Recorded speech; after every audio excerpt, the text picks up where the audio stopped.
Hello and welcome to the MSA British Rallycross Championship in association with the Shannon Group. We find ourselves at the Spiritual Home of Rallycross today. We're at Lydden, where we had scorching heat at the previous round at Pembrey. It's absolutely sodden here today, which is probably why I'm squinting. We're going to catch the guys now. Let's see how it panned out.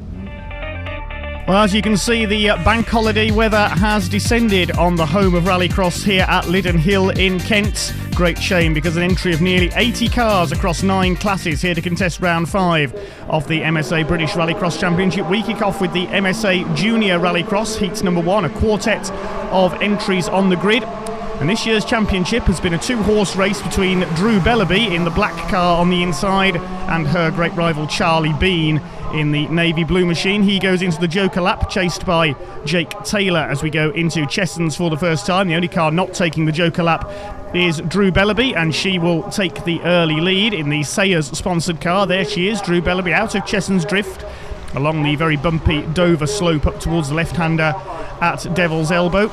Charlie Bean in second place, the winner of the last round at Pembrey, making up for a crash in the previous round up at Knockhill in Scotland. But it is Drew Bellaby who leads the way. We'll see her dad and her sister Paige competing in the Supernational category a little later on. Drew currently locked in combat with Charlie Bean for the lead of the points. Charlie just coming through North Bend there in the background in second place. But it's Bellaby who leads. She will have to take her Joker lap either this time through or next time. 3-lap heats here at Lydden Hill. Bellaby, the wipers waving furiously. It is absolutely treacherous out there today. Bellaby goes onto the tarmac section on the outside of Chessons for the Joker lap. Then that will allow Charlie Bean, I would suspect, to go through and take the lead. Indeed he does on the inside line. Jake Taylor in the red machine is there in third place. Had a few car problems in the last round at Pembrey. Had to settle for third place behind Bean and Bellaby. Charlie Bean leads through Devil's Elbow. Then there's Jenny Hawkes, number 13. The car repaired after a crash in the final at Pembrey. Good to see Jenny back out on track, just learning the ropes in MSA Junior Rallycross in these little Suzuki Swifts. Jake Taylor keeping pace with Drew Bellaby for that second place, but out in front it's going to be a win for Charlie Bean, starting the day as he means to go on. Bean takes the win, well clear of his opposition. Second place, it will be Drew Bellaby. Third for Jake Taylor, and Jenny Hawkes will come through to complete the finishers. There's the top 4 confirmed. Bean ahead of Bellaby, Taylor and Hawkes. Let's hear from race winner Charlie Bean.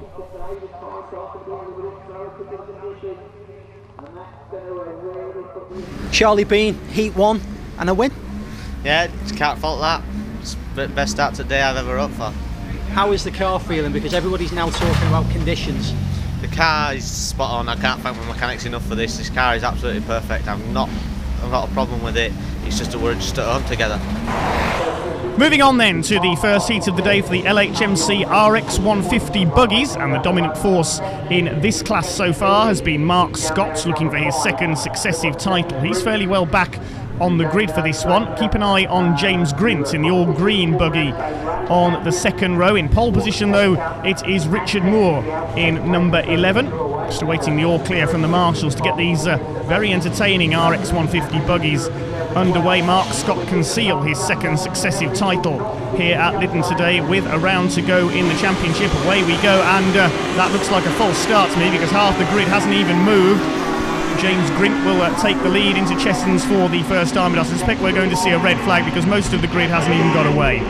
James Grint working the steering wheel as he goes through the bumpy long right-hander of Chessons Drift for the first time. See how hard he is having to work this little RX 150 buggy.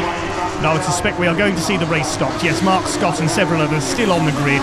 That will be a red flag. A false start then too. RX 150's heat number 1. The red flags are out and the grid will be lined up again for a second attempt. So the buggies line up once again. Then it's Richard Moore in pole position. The black and white flag is shown to somebody there. But we are ready for a restart.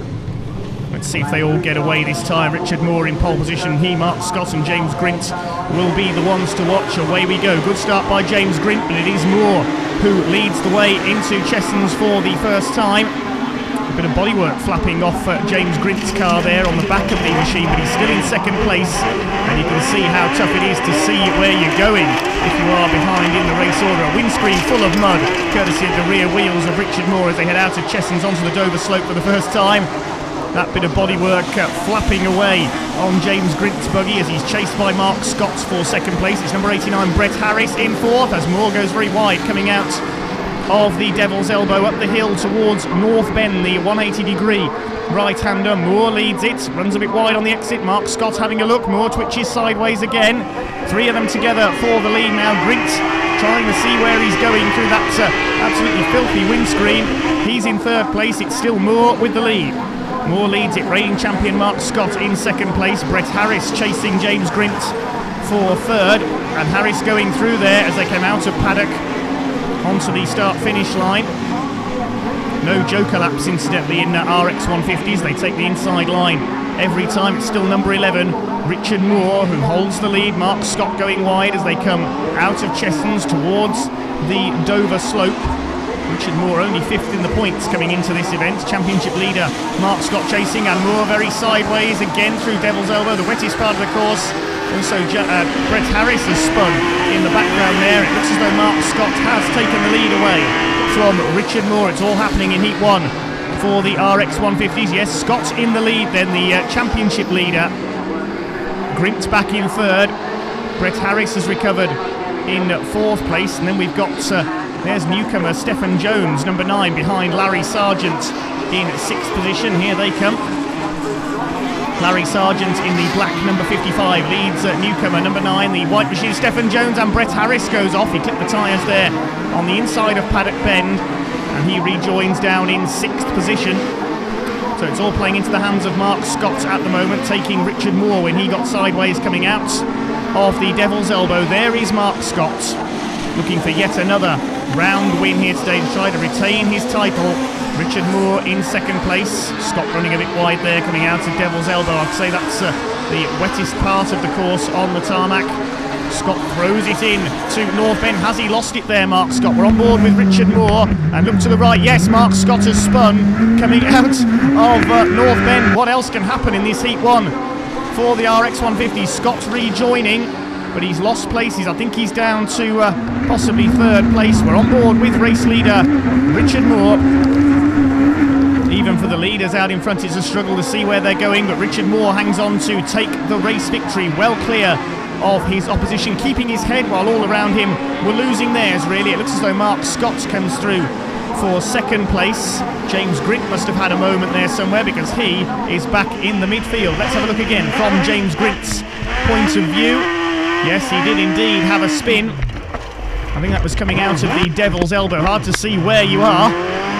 It's all going wrong for James Grint in this first heat, but the green machine did manage to finish. Here's the result then. Moore the winner ahead of Scott after that spin.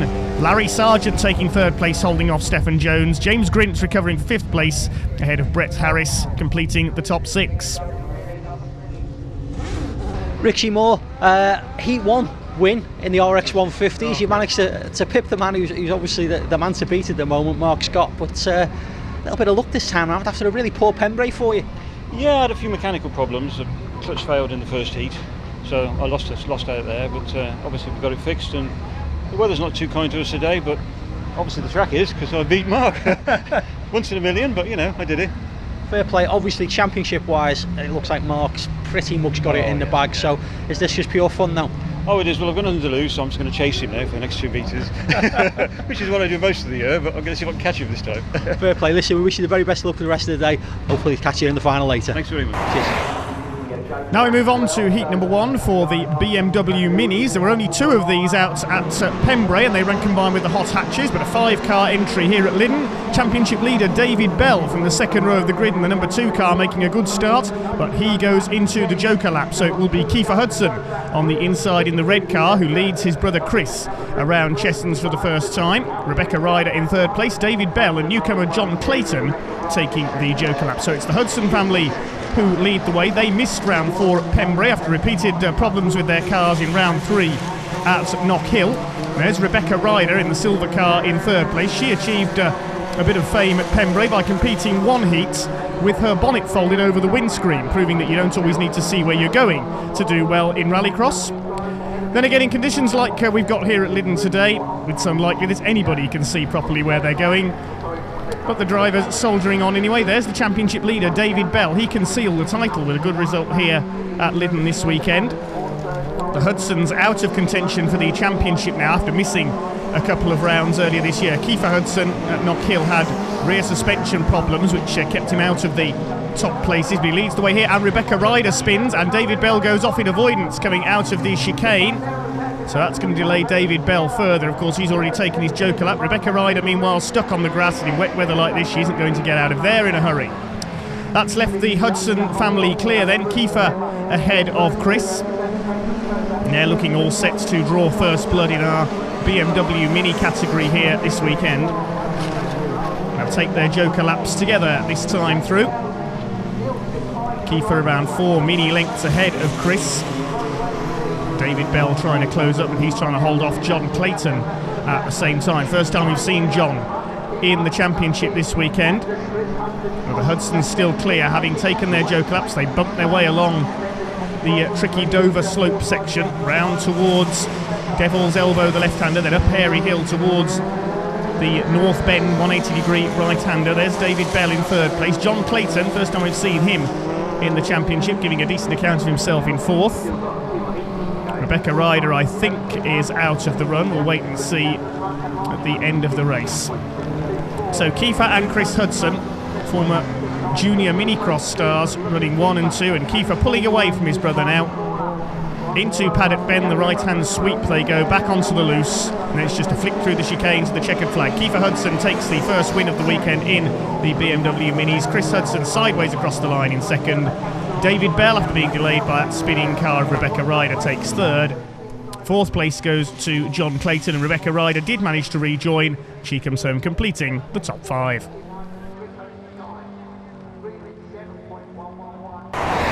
Craig Lomax, lovely to catch up with you.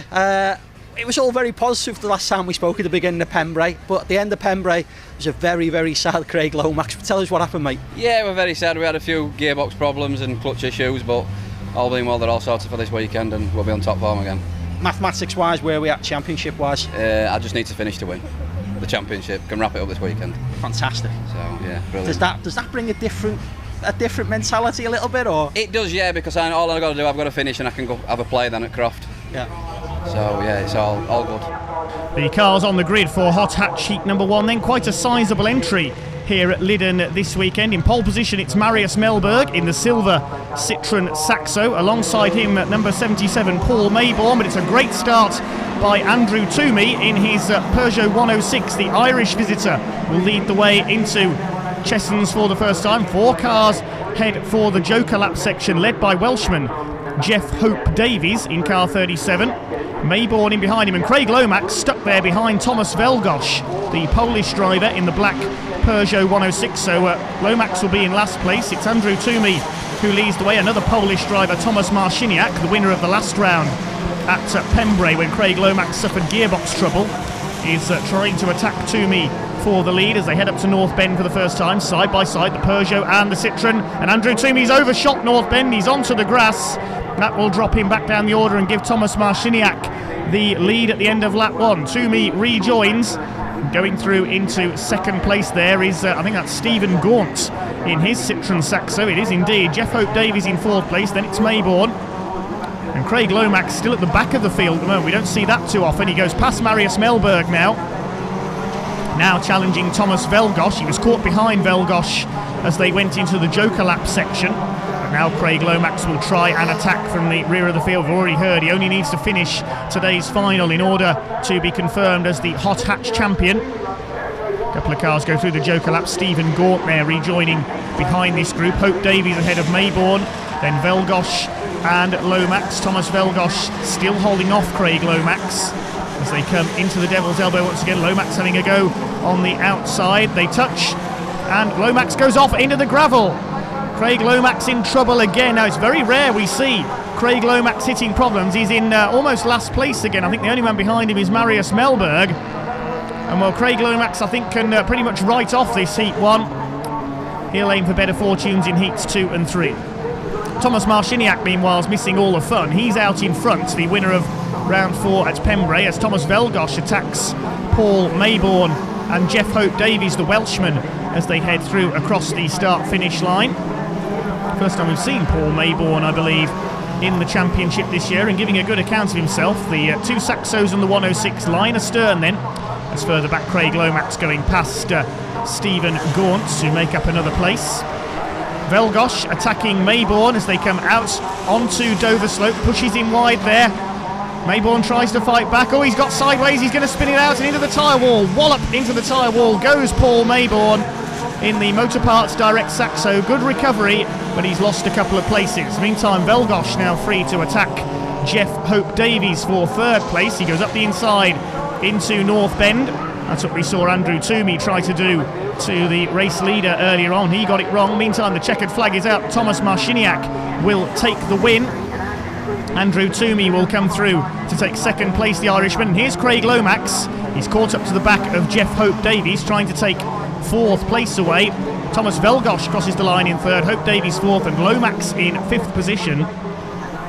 We'll check out the result in a second then, as the rest of the field cross the line.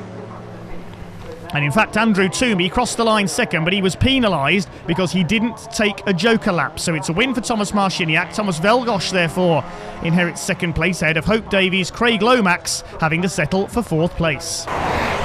Phil Chicken, unfortunately we didn't catch up with you at Pembrey. Not many people did, to be fair. It was a reasonable weekend for you, but you're obviously hoping for a little bit more this time round. Yeah, there's 3 of us today, so we'll have a good keep out of trouble in the heats, and then we'll have a go in the final. See where we get. Because you're still leading the championship, no matter what, you're still the man to beat at the moment. You're still at the top of the table. So, is the tactics now? Is it because it's the penultimate round? There isn't a lot, what's no tactics? No. Get out there and get on with it.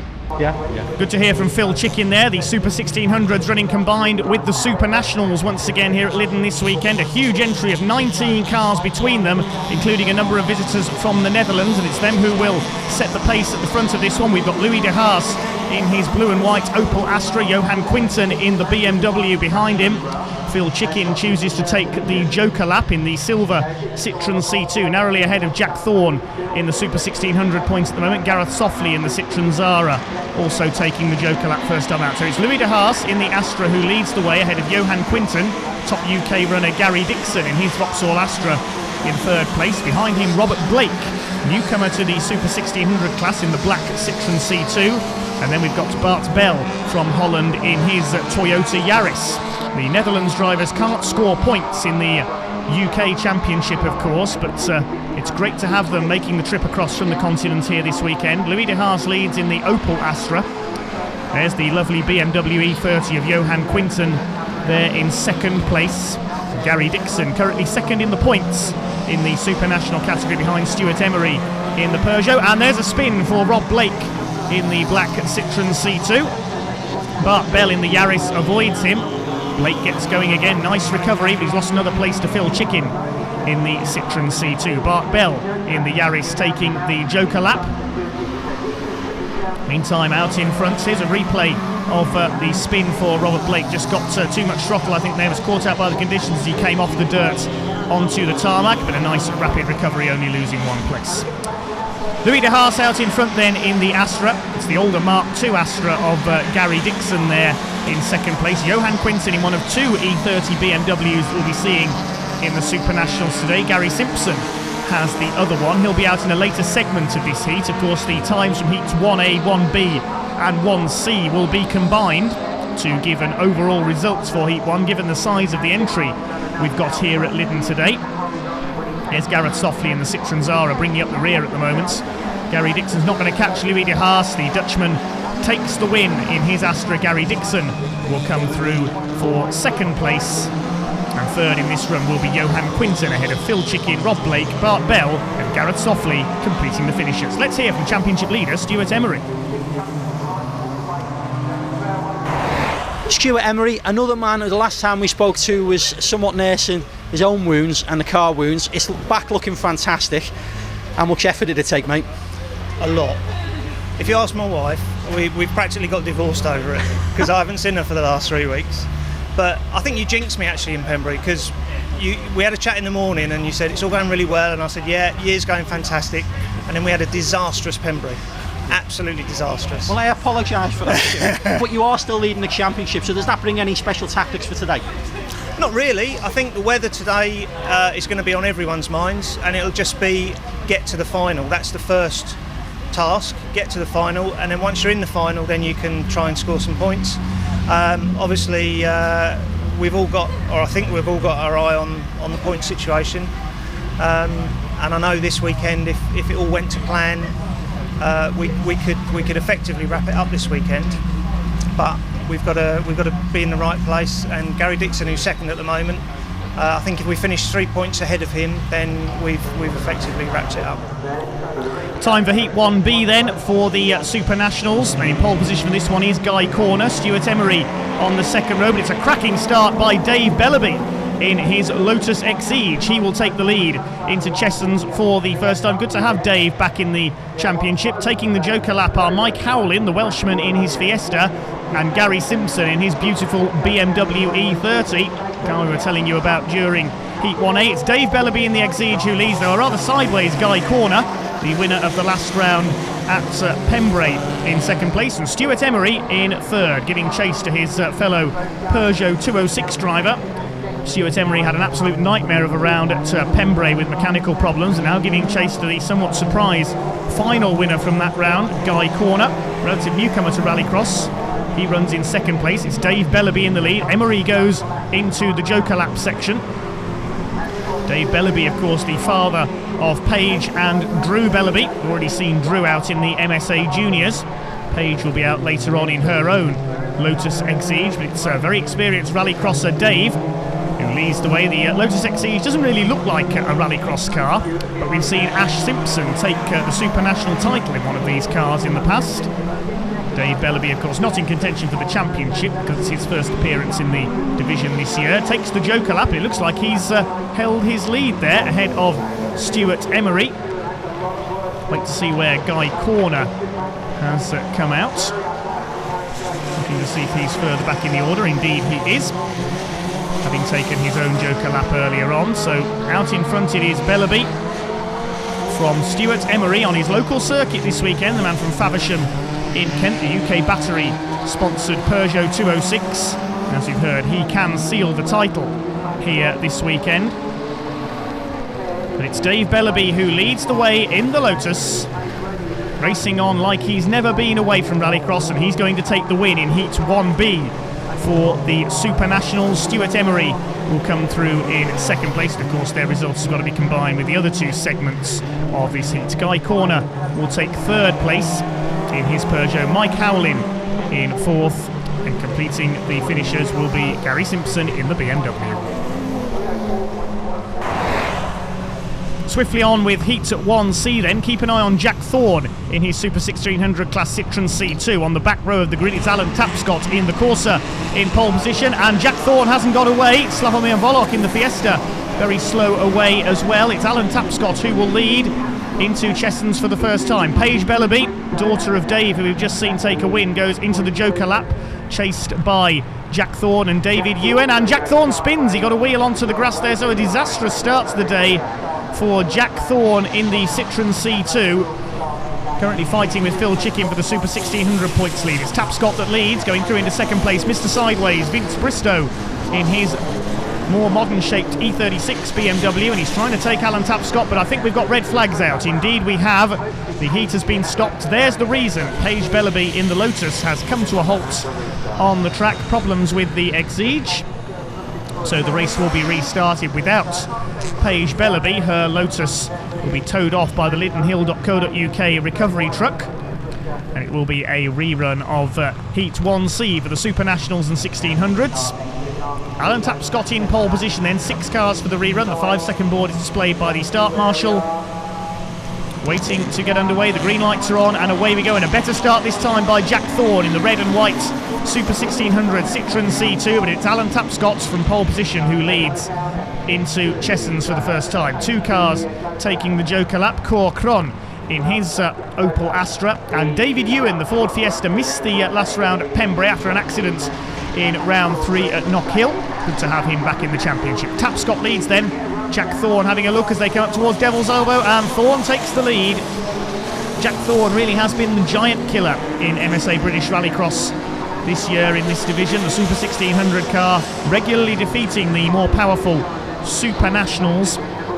Alan Tapscott in the Corsa in second place. Vince Bristow in his BMW 328i sideways as usual around North Bend. He's in third place. Jack Thorne, maybe Jack the Giant Killer as he's become known, but he's still second in the Super 1600 points behind Phil Chicken.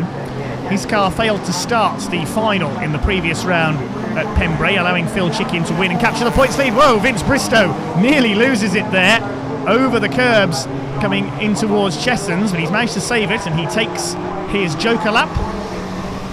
It allows the two red and white cars, the Citroen and the Vauxhall, to increase their lead. Also going through the Joker lap is another of our Polish contingent, Slavomir Volok in his Ford Fiesta. Not had the best of seasons so far, has Slavomir.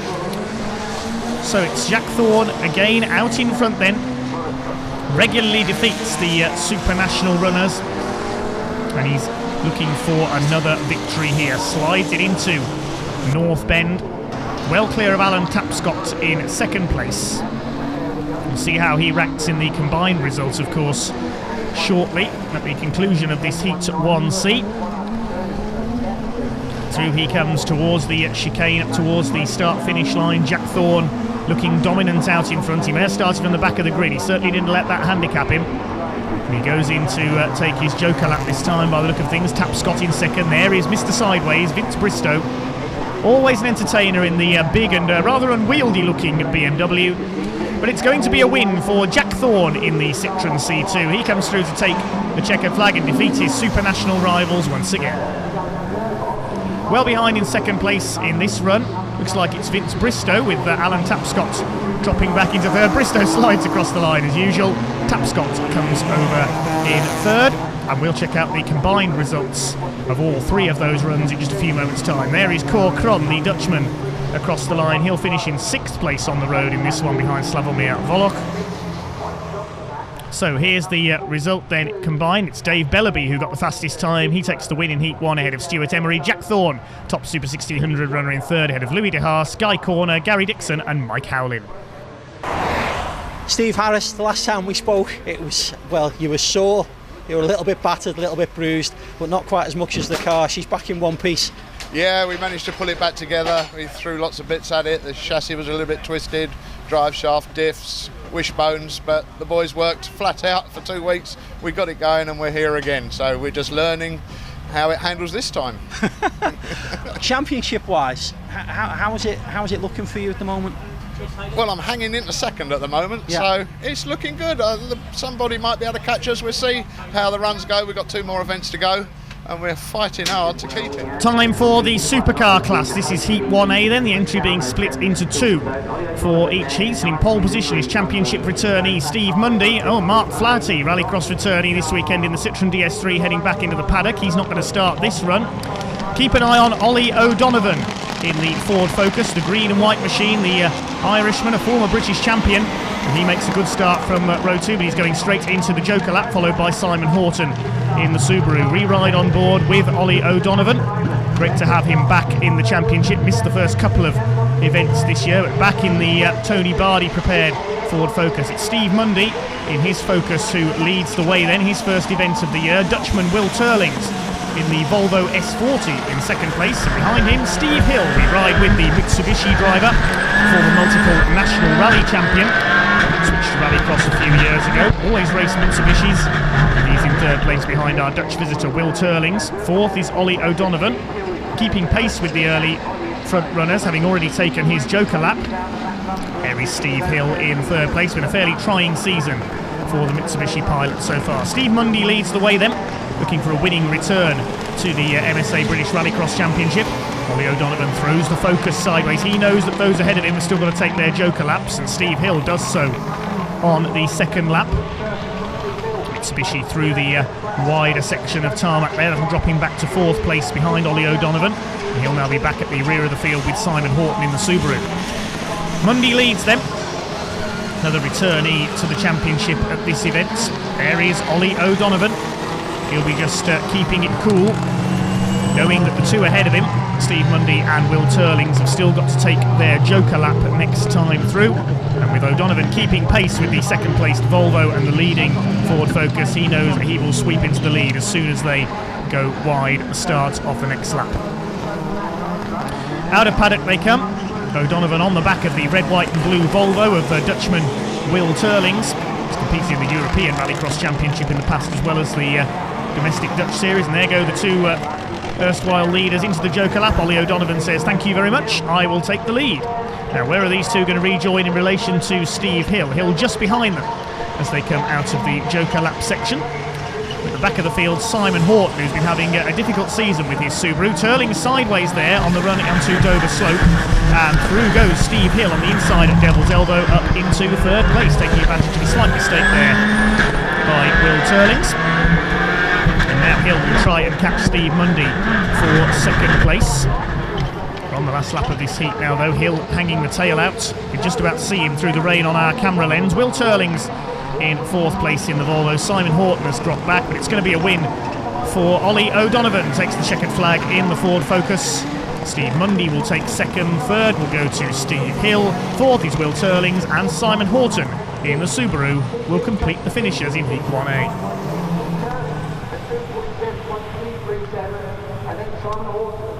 Ollie O'Donovan looking totally relaxed inside his Ford Focus, the Tony Bardi prepared car. Thumbs up from him, certainly pleased with that one. Starting as he means to go on, taking the win in Heat 1A. Now we move on to Heat 1B. The other half of the Supercar entry, Julian Godfrey, the multiple British champion, is out in this one. 4 cars on the grid. Away they go, and Mark Flaherty hasn't got away in the Citroën DS3, racing a Pat Duran prepared car, his return to Rallycross. Steve Harris in his Ford Focus takes the joker lap, so it will be Julian Godfrey in the Fiesta who takes the early lead. He can sew up his 4th straight British Rallycross Championship here today, and he leads Andy Grant in the red Ford Focus in second place. Julian Godfrey, the engine builder and tuner by trade, has won all 4 rounds held so far this year here at Lydden, at Valkenswaard in Holland, at Knockhill and at Pembrey. Andy Grant up there in second place in his Ford Focus. And it's Steve Harris in third place, with Mark Flaherty making his return to Rallycross after several years away, struggling to get off the line in this one. Godfrey leads then as they come through to complete the lap. Andy Grant chasing hard in second place in the Grant Autos sponsored Ford Focus. He now goes into the joker lap. Still Godfrey with the lead. Then Steve Harris, I think, will take second place away from Andy Grant as he goes through the joker lap section. They're going to come out together. Who's going to be ahead? It's Harris on the inside, the man who lost a wheel in the final at Pembrey. A very destructive final it was. Julian Godfrey was left running virtually unopposed in the final at Pembrey after most of the field crashed out or suffered mechanical problems. So it's Steve Harris now up into second place. Grant is third as they come up towards North Bend, and Mark Flaherty's had a spin. Returning to Rallycross this weekend, he last raced in a Metro 6R4 many years ago. He's been racing Porsche 911s on the UK circuits in the intervening years. The yellow flags are out at the start line to warn the other runners that there is a hazard there. Poor old Mark Flaherty stalled on the line, and now he's had a spin. He's trying to rejoin. He will be a lap down there, and I think we've got red flags out. I can just see on the left of the shot there. Yes, indeed, the red flags are out, so that heat is going to be rerun. All 4 cars back in for the rerun. Then Andy Grant on pole position alongside Mark Flaherty in the Pat Duran section, and Flaherty stalled it again. Oh dear, I think he needs to get back into a 6R4 if he's going to have any chance of success on his return to Rallycross this year. Andy Grant's outpaced Julian Godfrey off the line this time, and the Focus leads the Fiesta. We saw Steve Harris go into the joker lap first time through, so he's back in third place. So Julian Godfrey splashes his way through the puddles, looking to sew up a 4th successive MSA British Rallycross Championship here at Lydden Hill today, with a round to go, of course, at Croft, as we heard earlier. He's chasing hard after Andy Grant in the Ford Focus. Down the hill they come into Paddock Bend.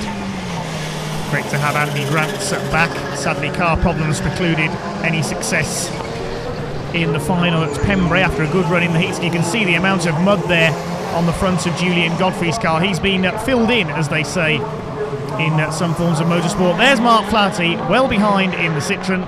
Andy Grant goes through the Joker lap, so that means Julian Godfrey will take up the lead.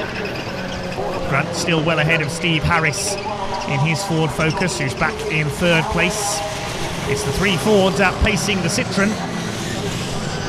The car that Mark Flaherty is driving on hire from Pat Duran, the Rallycross legend here this weekend. We had hoped to see Pat out in his famous Ford RS200 here at Lydden, but sadly he couldn't get the car ready in time. So Julian Godfrey out front then in his familiar Ford Fiesta, and the checkered flag is going to go out this time, but I don't think Julian Godfrey's taken a joker lap, and if he hasn't, then he will be penalised, as Andrew Toomey was earlier on in the hot hatches rather. Steve Harris coming through to finish third. We'll wait to confirm the combined results of the Supercars Heat 1 then. Ollie O'Donovan taking the win, and Julian Godfrey indeed didn't take a joker lap in his heat, so he is penalised down to 8th place. Andy Grant therefore takes 2nd place ahead of Steve Mundy, Steve Hill, Dutchman Will Turling, Steve Harris and Simon Horton completing the top 7.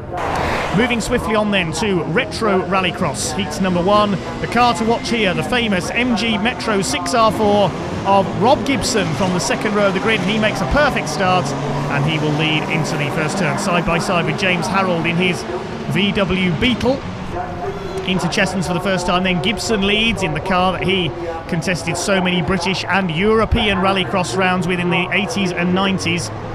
Going through into 2nd place is Mark Griffin in the Mark I Ford Fiesta, the beautiful ex-Trevor Reeves car.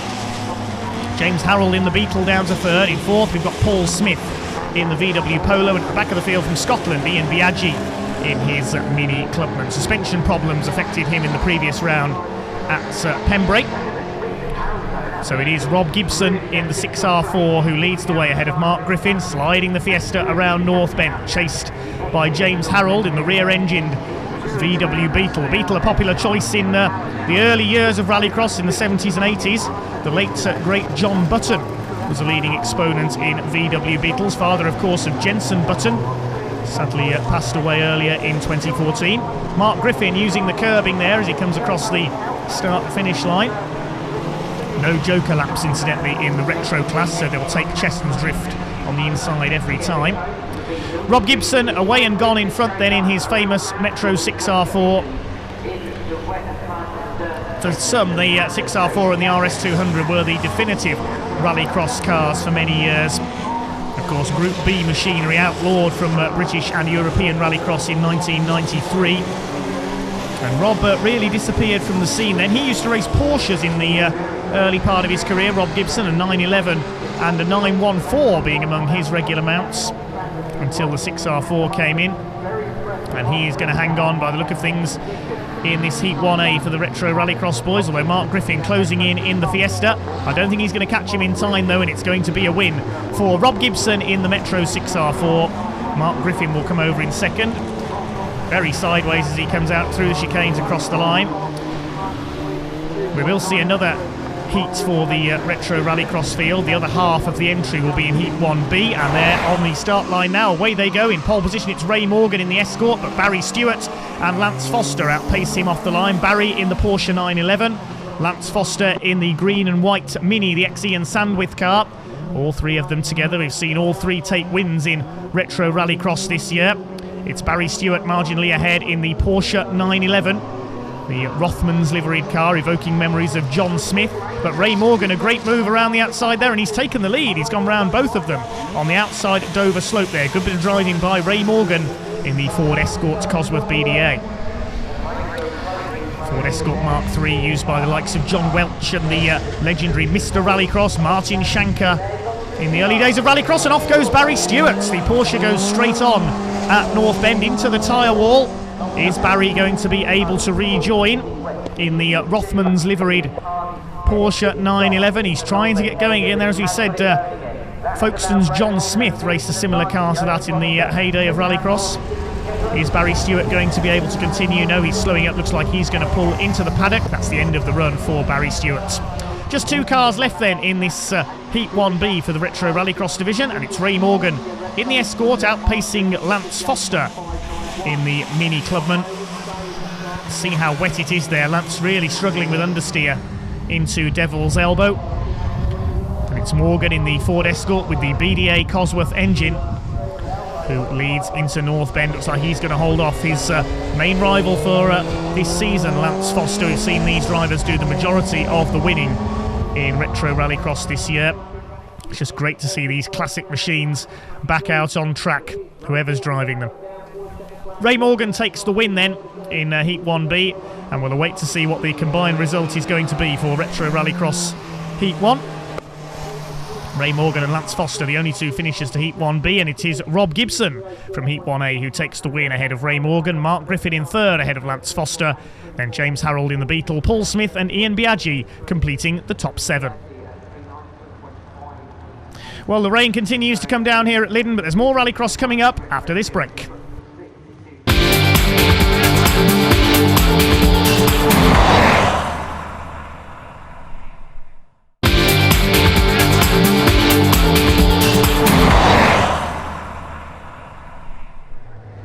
Welcome back to Lydden Hill, round 5 of the MSA British Rallycross Championship in association with the Shannon Group. We pick up the action with Heat 2 for the Swift Sport category. Heat 1 earlier on was won by reigning champion Graham Roadmark, and he's made a decent start to this second heat. The pole sitter Alex Spencer struggled away there. Darren Scott's making a good start as well, but he's going to go for the Joker lap in the blue car, so it'll be Graham Roadmark from Sussex who leads around Chestnut's Drift for the first time. Martin Hawkes in the white car also taking his Joker lap first time through, so it'll be Roadmark who leads the way. Newcomer Chris Woollett in the green car, number 55, in second place. Each heat being split into 2 groups for the Swifts given their large entry today.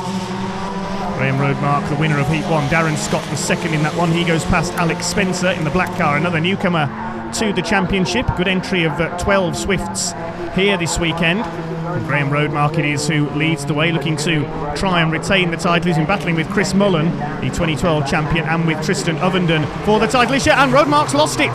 That's a rare, very rare mistake from Graham Roadmark. He spins onto the grass on the run out of the chicane, but manages a quick recovery. He goes into the Joker lap. That means that Chris Woollett in the green car, his first meeting in the championship, will take the lead, giving Darren Scott a face full of mud there as they came through Cheston. Scott on the attack, currently running in 6th place rather in the championship. Darren Scott's very consistent performer though, results wise, attacking Chris Woollett. He's run wide though, coming into the Devil's Elbow. Has a look as they go up the hill towards North Bend. Roadmark Scott going again in 3rd place ahead of Martin Hawkes. It's Darren Scott around the outside, Woollett on the inside. Who's going to be latest on the brakes for North Bend? It's Woollett who still holds the lead in the green machine that we saw being raced by Nathan Heathcote at the previous round at Pembrey, but he's out-dragged by Darren Scott on the run down into the right-hander at Paddock. So Darren Scott with the lead there, and he's in trouble now, running onto the grass there on the exit of Paddock Bend. He's off goes Darren Scott. That is such a shame. He was looking good for a race win with Graham Roadmark's earlier mistake. Darren Scott goes off, Chris Woollett goes into the Joker lap, and that means Graham Roadmark, despite that spin, is going to retake the lead of this segment of Heat 2 for the Swifts, looking for his 2nd win of the day. Martin Hawkes going through into 2nd position. Chris Woollett back into 3rd place. Darren Scott, I think, has rejoined in 4th, so it's all happening in this Heat 2 for the Swift Sport category. Graham Roadmark, the former short oval racer in stock rods, in the auto point car, recovering after spinning out of that tricky little chicane at the start-finish line. That's been catching everybody out all day. He's out in front now, but of course the times from this heat will be combined with the 2nd segment of this Heat 2. There's Darren Scott, he's got going again, but well behind. Graham Roadmark will take the flag, but that spin will have hindered his time, so we'll wait and see where he places in the overall classification of this Heat 2. He takes the checkered flag. Martin Hawkes comes through to take 2nd. Chris Woolett's good run to 3rd place. Here comes Alex Spencer through to complete the finishes behind Darren Scott, who recovered from that spin at the exit of Paddock last time through. Alex Spencer in the black car then completing the finishes. The other half of the Swift entry now on the grid for Heat 2B. It's Rob Maynard in the orange car on pole position, but the names to watch are towards the back of the grid. Chris Mullen in the green car and Tristan Ovenden in the red. The starting lights aren't working, so the Union flag is dropped to begin this next run. And it's a good start by David Ellis from the outside the front row in the black number 50 car, the former hot hatch racer, leads into Chessons for the first time. Chris Mullen goes for the Joker lap. Oh, and there's contact in there. Round goes Rob Maynard's orange machine, trying to get going again. The rear valance hanging off the bumper there. So problems early on for Rob Maynard. I think he made contact with Tristan Ovenden, the current championship leader in the red car. He now pulls ahead of Mitchell Flaherty, the son of Mark Flaherty, who we've seen in the Supercars today. There is Mitchell in a Peter Gwynn Motorsports prepared Suzuki Swift. Mitchell leader in the early stages is David Ellis. He's run wide though at North Bend. Tristan Ovenden will attack. Chris Mullen was rather delayed off the start line. He's in 4th place as here comes Ovenden having a look on the inside into paddock, and he's going to take the lead. Ovenden in the Goody demolition car down the inside, takes up the running through Paddock Bend, where he had a rollover while battling with Graham Roadmark last season here at Lydden. Over the curbs he goes, leads the way from David Ellis. Began the season in hot hatch in a Citroen Saxo. Further back, Mitch Flaherty takes the Joker lap. That allows Chris Mullen up into 3rd place. And trying to come through into 4th. A little further back in the order is Peter Rudzki, another newcomer, another of our Polish contingent here this weekend. The yellow and black car, Peter Rudzki, failed to start his first heat. He's in 4th place now ahead of Mitchell Flaherty. Rob Maynard at the back. Leaders head up through North Bend once again. Tristan Ovenden used to race junior minicross alongside his brother Ollie. Pulling clear now of David Ellis in 2nd place in the black number 50, the Sayers backed car. Chris Mullen back in 3rd, the 2012 Swift Sport champion, as they head into the final lap.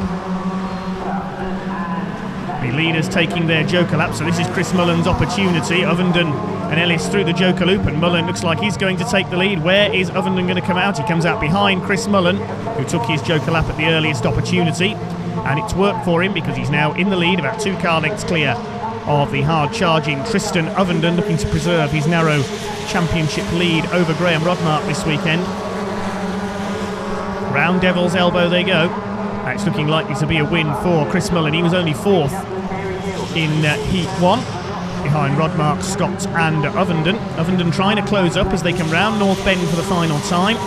Is he going to be able to attack as they come through Paddock Bend for the last time, or is Chris Mullen going to hang on to take the win? No spins in this segment for the leaders, so surely it's going to be a faster time than Graham Rodmark managed in the other segments of this heat. The checkered flag is out, and Chris Mullen it is who takes the win. Whoops, over the curb, and Ovenden follows suit. So an entertaining finish there. Won't do the suspension of the cars any good, but they do finish 1st and 2nd, Mullen and Ovenden. 3rd place when that segment went to David Ellis. Coming through for 4th, Peter Rudzki, ahead of Rob Maynard, who's got ahead of Mitch Flaherty by the look of things. Oh no, he hasn't. He's lost it out of the chicane as well, and Flaherty, I think, just pipped into the line. A Wacky Races style finish there for 5th and 6th places. Here's the combined result then. Chris Mullen indeed the overall winner ahead of Ovenden and Ellis. Graham Rodmark restricted to 4th place by that spin. Then Martin Hawkes, Chris Willett and Peter Rudzki completing the top 7. On to heat number 2 then, the slightly depleted field of RX 150 buggies. Richard Moore, the winner of heat 1. Mark Scott is out there looking to make it 2 out of 2, and he's made a good start. Mark Scott will lead into the first turn through the water splash that's formed on the entry to Chessons. It's James Grint in the green buggy in 2nd place, Richard Moore in 3rd. We go on board with Adam Sargent.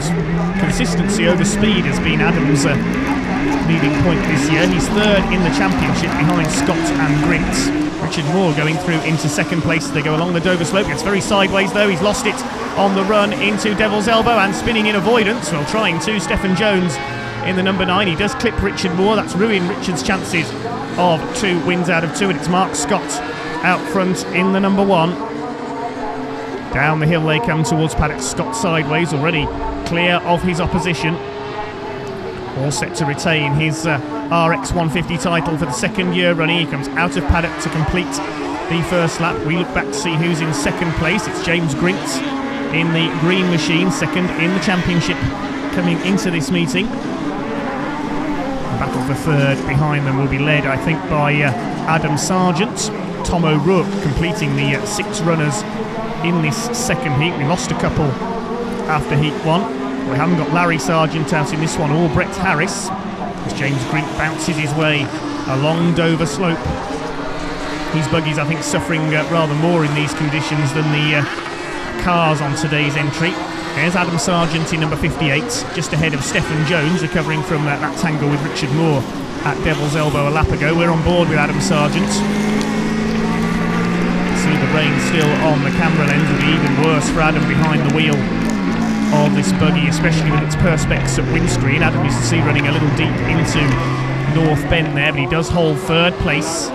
Third in the championship as well. Behind them, Richard Moore recovering from that spin earlier on as Mark Scott continues to dominate proceedings out in front. Finished second to Richard Moore after a spin at North Bend in Heat 1. Nobody anywhere near him this time. A long Dover slope he comes, past the old finish line here at Lydden and into the Devil's Elbow. Afford to take it fairly steady in this heat number 2. He knows there's nobody anywhere near behind him. You can just see his pursuers in the distance there. This is the battle for third place. Then Richard Moore closing back up on Stephen Jones and Adam Sargent. Moore spun at Devil's Elbow earlier on. He knows to take it carefully through this section of the course this time.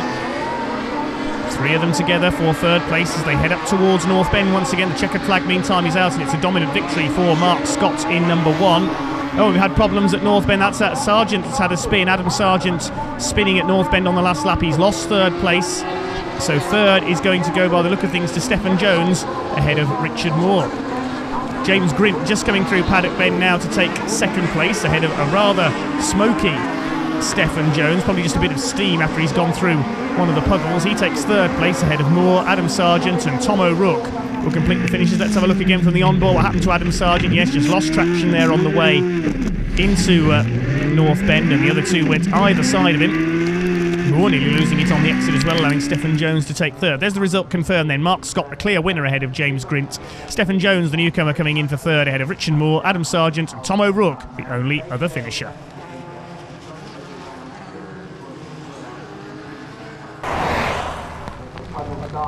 On to heat number 2 then for the BMW Mini category. Kiefer Hudson in the red car on row 2. Going for his double here. The Union flag is dropped to kick things off, and it's a good start from the middle of the front row by David Bell, the championship leader. He'll lead into Chessons for the first time. Kiefer Hudson straight away going for the Joker lap, taking Rebecca Ryder and John Clayton with him. So it'll be David Bell and Chris Hudson who set the pace around the first lap. Kiefer Hudson, the winner of heat number 1, enjoying slight reversal in fortune from the last couple of rounds. He missed Knock Hill, as we mentioned, along with his brother Chris. So David Bell leads the way, then with Chris Hudson up the inside as they go into Devil's Elbow and takes the lead. Chris Hudson in 43, David Bell in number 2, fighting back. It'll be on the outside line this time for the right-hander at North Bend. Can he pull ahead as they come into the right-hander? No, Hudson's later on the brakes. He'll hold the inside lines. A bit of contact. Bash, David Bell clips Chris Hudson back again there. So a bit of a needle match between these two earlier on, but Bell around the outside. That's quite an unusual manoeuvre. We don't very often see outside passes at North Bend, but Bell able to hang on ahead of Chris Hudson as they come through paddock. It's Kiefer Hudson in third place. Of course, these two at the front have still got to take their Joker laps, and off goes Chris Hudson onto the grass through the chicane. He chooses to go for the Joker lap this time. David Bell still in the lead, but being reeled in now by Kiefer Hudson as they head round the inside loop at Chessons Drift. Chris Hudson through the Joker lap. He could lose third place here because John Clayton is there. As they come through onto Dover Slope once again, David Bell, Kiefer Hudson, John Clayton has indeed moved up into third place. Chris Hudson back to fourth, and John Clayton has already taken his Joker lap. So Chris Hudson with a bit of work to do here. As David Bell leads from Kiefer Hudson, Bell has yet to take his Joker lap. I suspect he's going to lose the lead to Kiefer Hudson next time around. John Clayton going well on his first time in the championship in third. Chris Hudson fourth. Rebecca Ryder further back in fifth position. It's looking likely that it will be Kiefer Hudson making it 2 out of 2, depending on what these two can do. John Clayton and Chris Hudson. Are we going to see another family 1-2? Clayton pulling away at the moment in what will be second place because David Bell goes into the Joker lap. Chris Hudson takes the lead on the inside. Now, where is Bell going to come out here? Is he going to come out ahead of John Clayton? I don't think he is, because Clayton's got the inside. And through he goes into second place. This is a good debut. Very good indeed for John Clayton. David Bell trying to fight back along Dover Slope into the left-hander at Devil's Elbow, but Clayton's got the line, and he holds that second place in the Mad 4 Mini car. David Bell in third place, Chris Hudson back in fourth. Not such a good run as Heat 1 for him. So it's Kiefer Hudson all set for 2 wins out of 2 then. David Bell looking for the championship here today. Rebecca Ryder, in fact, is second in the points, with the Hudsons having missed a couple of rounds. So it's going to be a win for Kiefer Hudson. 2 heat wins out of 2 for the Red Mini. Second place, fine result for John Clayton out of the final chicane to take second ahead of David Bell. Chris Hudson will cross the line in fourth, and Rebecca Ryder further back in fifth position. There's the result confirmed then. Kiefer Hudson 2 wins out of 2. Fine second for John Clayton ahead of David Bell, Chris Hudson and Rebecca Ryder completing the top 5. You've won both heats. Yeah, it's going my way at long last. It is about time. We had, as you say, we were out at Knockhill, and that again didn't go my way. I didn't even make it to the finals. So we came here, we had a few problems there. We came here, we weren't sure whether it was going to be working right or not, because we hadn't had time to test anything, and it seems to all be clicking together at long last. Fair play, so 2 heat wins, yeah. So all the pressure's off you really now, isn't it? You like to think so. Pressure's on you, Chris. Oh, I know, I'm going to try and qualify in the front row. I'm going to take it to him in the finals. Do you want to rephrase that after what happened yesterday in over on the Formula 1? You don't particularly want to take it to your brother like that. These guys are going to come down harder than Mercedes will on them too, so I better not. The Hudson boys full of fun as ever. We move on to Hot Hatch, heat at number 2. Craig Lomax on the front row this time after problems in heat 1, starting alongside Thomas Velgosh in the black Peugeot on pole position, and a rather messy start there with the Union flag being used. The driver's not used to it. The back row hasn't really got away at all, including Thomas Marciniak, the heat 1 winner, so it'll be Thomas Velgosh in the Peugeot who leads. A trio of cars, including championship leader Craig Lomax, go for the Joker lap, and we've got problems there. 2 cars off. Andrew Toomey, the Irishman, in the Peugeot, and I think Stephen Gaunt was the other man who spun there, so poor old Andrew Toomey in trouble again. Of course, he got a penalty for not taking a Joker lap in Heat 1, and this time he does take it and spins out in doing so. We go on board with Jeff Hope Davies, the Welshman, in second place behind Thomas Velgosh. They head up towards North Bend for the first time. So several top names delayed early on. Craig Lomax, I think, was just about able to get through. Yes, he's there in third place. It's Marius Melberg in the Silver Citroen in fourth. Thomas Marciniak, the Heat 1 winner and the Pembrey final winner, back in fifth. So Thomas Velgosh, the Polish driver, missed the last round at Pembrey. Marius Melberg raced that Peugeot 106 as opposed to his Citroen on that occasion. Jeff Hope Davies in second, but Craig Lomax needs to make up for lost time. Problems for him in Heat 1 with the spin restricting him to fourth position. He needs a good result here to improve his grid slots for the final later on. Another heat to come a little later in the programme, of course. Out front it is Thomas Velgosh, though, ahead of Jeff Hope Davies. They haven't taken their Joker laps yet, though. Craig Lomax has. He did so on the first lap, only just avoiding the spinning Irishman Andrew Toomey. And Velgosh has gone off. Velgosh into the gravel at Devil's Elbow. He's lost the lead. He'll lose second place as well.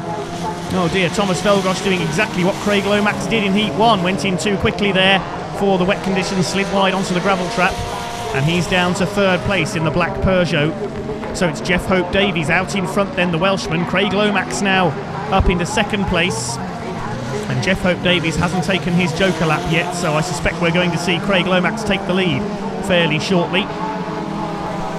Gearbox problems restricting him in the last round at Pembrey, allowing Thomas Marciniak to take the win. Jeff Hope Davies has indeed gone into his Joker lap this time. This is what it looks like from his point of view as he heads through the chicane on the exit. Craig Lomax is already away and clear up the road, though. There is the blue and white Saxo out front.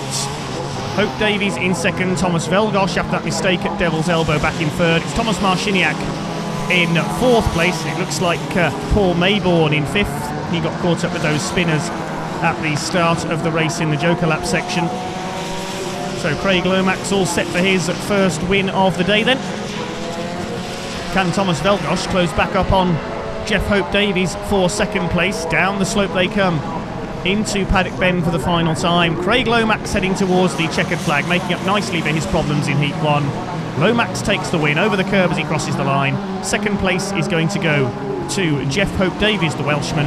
It's Poland's Thomas Velgosz and Thomas Marciniak will take 3rd and 4th. We'll check out the full result then. Lomax, your winner ahead of Jeff Hope Davies, Thomas Velgosz and Marciniak 3rd and 4th. It was Paul Mayborn in 5th place, ahead of Marius Melberg. 7th went to Andrew Toomey and 8th to Stephen Gaunt. Dave Bellaby, fastest currently in the Supernationals. Is it good to be out in the car you've been creating for quite some time? Yeah, this is a car that we've just brought back into the Bellaby clan. Bought it back, we built it in 2008, and it's good to have it back home. I didn't know that I was quickest out there, but that's a bonus, isn't it? Absolutely. Unfortunately, Paige had a tiny problem with hers. Was that kind of the elation to the disappointment straight away, or? Yeah, it's all about bringing the kids on, I think, now, and we try and do what we can. A little throttle problem, the linkage dropped off, if you like, for better words. So yeah, it's 2-minute fix and it's done, sorted. Happy day. So she's out on the next. She's out on the next heat anyway. Most definitely, yeah. Into the second round of heats then for Supernationals and Super 1600. Dave Bellaby, as we heard, the overall winner of heat number 1. Union flag is raised and it drops. It's a decent start from the back of the grid for Paige Bellaby in her repaired Lotus, trying to dive through on the run towards the first corner, but she goes into the Joker lap and it will be Jack Thorne in the Citroen C2 from the 1600 class who will take the early lead. 4 cars taking their Joker laps: Paige Bellaby, Alan Tapscott, Gareth Softly and Bart Bell, the Dutchman, in the little Toyota Yaris. So Jack Thorne leads the way, then Slavomir Volok side by side with Johan Quinton in the BMW for second place. Quinton goes through as they go up towards Devil's Elbow for the first time. Slavomir Volok, the Polish driver in the Fiesta, in third place. Had a very poor season with that car, beset by endless mechanical problems. He's in third place. Your leader, Jack Thorne, in the giant-killing Citroen C2. Fighting Phil Chicken for the points lead. A lot of understeer there from Volok in the Fiesta, and through goes Paige Bellaby up into third place. It's great to have all 3 of the Bellaby family racing here this weekend. We heard from Dad Dave. It was a throttle problem on the Exige which halted Paige in her first heats. She's in third place now ahead of Slavomir Volok in his Fiesta. Pulling clear though the top 2, Thorne and Johan Quinton. Volok goes into the Joker lap section. Jack Thorne once again showing the more powerful Supernationals cars the way here at Lydden, as he has done so many times across the UK this season. Volok rejoins behind the Citroen Zara of Gareth Softly, and also Alan Tapscott, the vastly experienced racer in his Vauxhall Corsa. So Volok down to 6th place, splashes through the puddles on the run through Devil's Elbow. Jack Thorne still out in front in the Citroen C2, leading the Super 1600 category. Johan Quinton in the BMW in second place. This is the battle for the minor placings. Volok again understeering wide through North Bend. Gareth Softly in the Zara in behind him. The Citroen Zara, of course, used to great effect in European Rallycross by the great Kenneth Hansen in years gone by. There is Paige Bellaby in her Lotus. Or is she going to catch Jack Thorne in the Citroen C2? And a spinner there in the background. I think that was Slavomir Volok in the Fiesta. Indeed it was. He is on the infield, and I don't think he's going to get out from there, given how soaking wet that infield is. Let's have a look from our other camera down at Paddock Bend. Volok, it's going to be caught out, I think, by this chicane once again. This is which Bod's been catching out everybody all day. Yes, he just gets sideways onto the curb. Round goes the Fiesta, and Slavomir Volok's season of struggle continues once again. Out onto the infield, that'll be him out of the race. Here, meanwhile, is Paige Bellaby, still leading the chase of Jack Thorne at the front. Johan Quinton, the leading Dutchman in this one, in his BMW E30. But there is Jack Thorne, well clear at the front, even after the Joker laps. He is all set to win this segment of Heat 2 for the Supernational and Super 1600s. Of course, 3 separate runs, the times combined to give the result of the heat. Jack Thorne it is who takes the win. We've got yellow flags out. Somebody's gone off at Paddock Bend by the look of things. We'll see who that is in a moment. Jack Thorne across the line to take the win then. Second place will go to Paige Bellaby. Oh, she spun it coming around through the chicane. That chicane again. She crosses the line sideways and still picks up second place. And it's Bart Bell who's gone off on the entry to paddock. In fact, I think it's at the Devil's Elbow, the opposite side of the barrier. I apologise.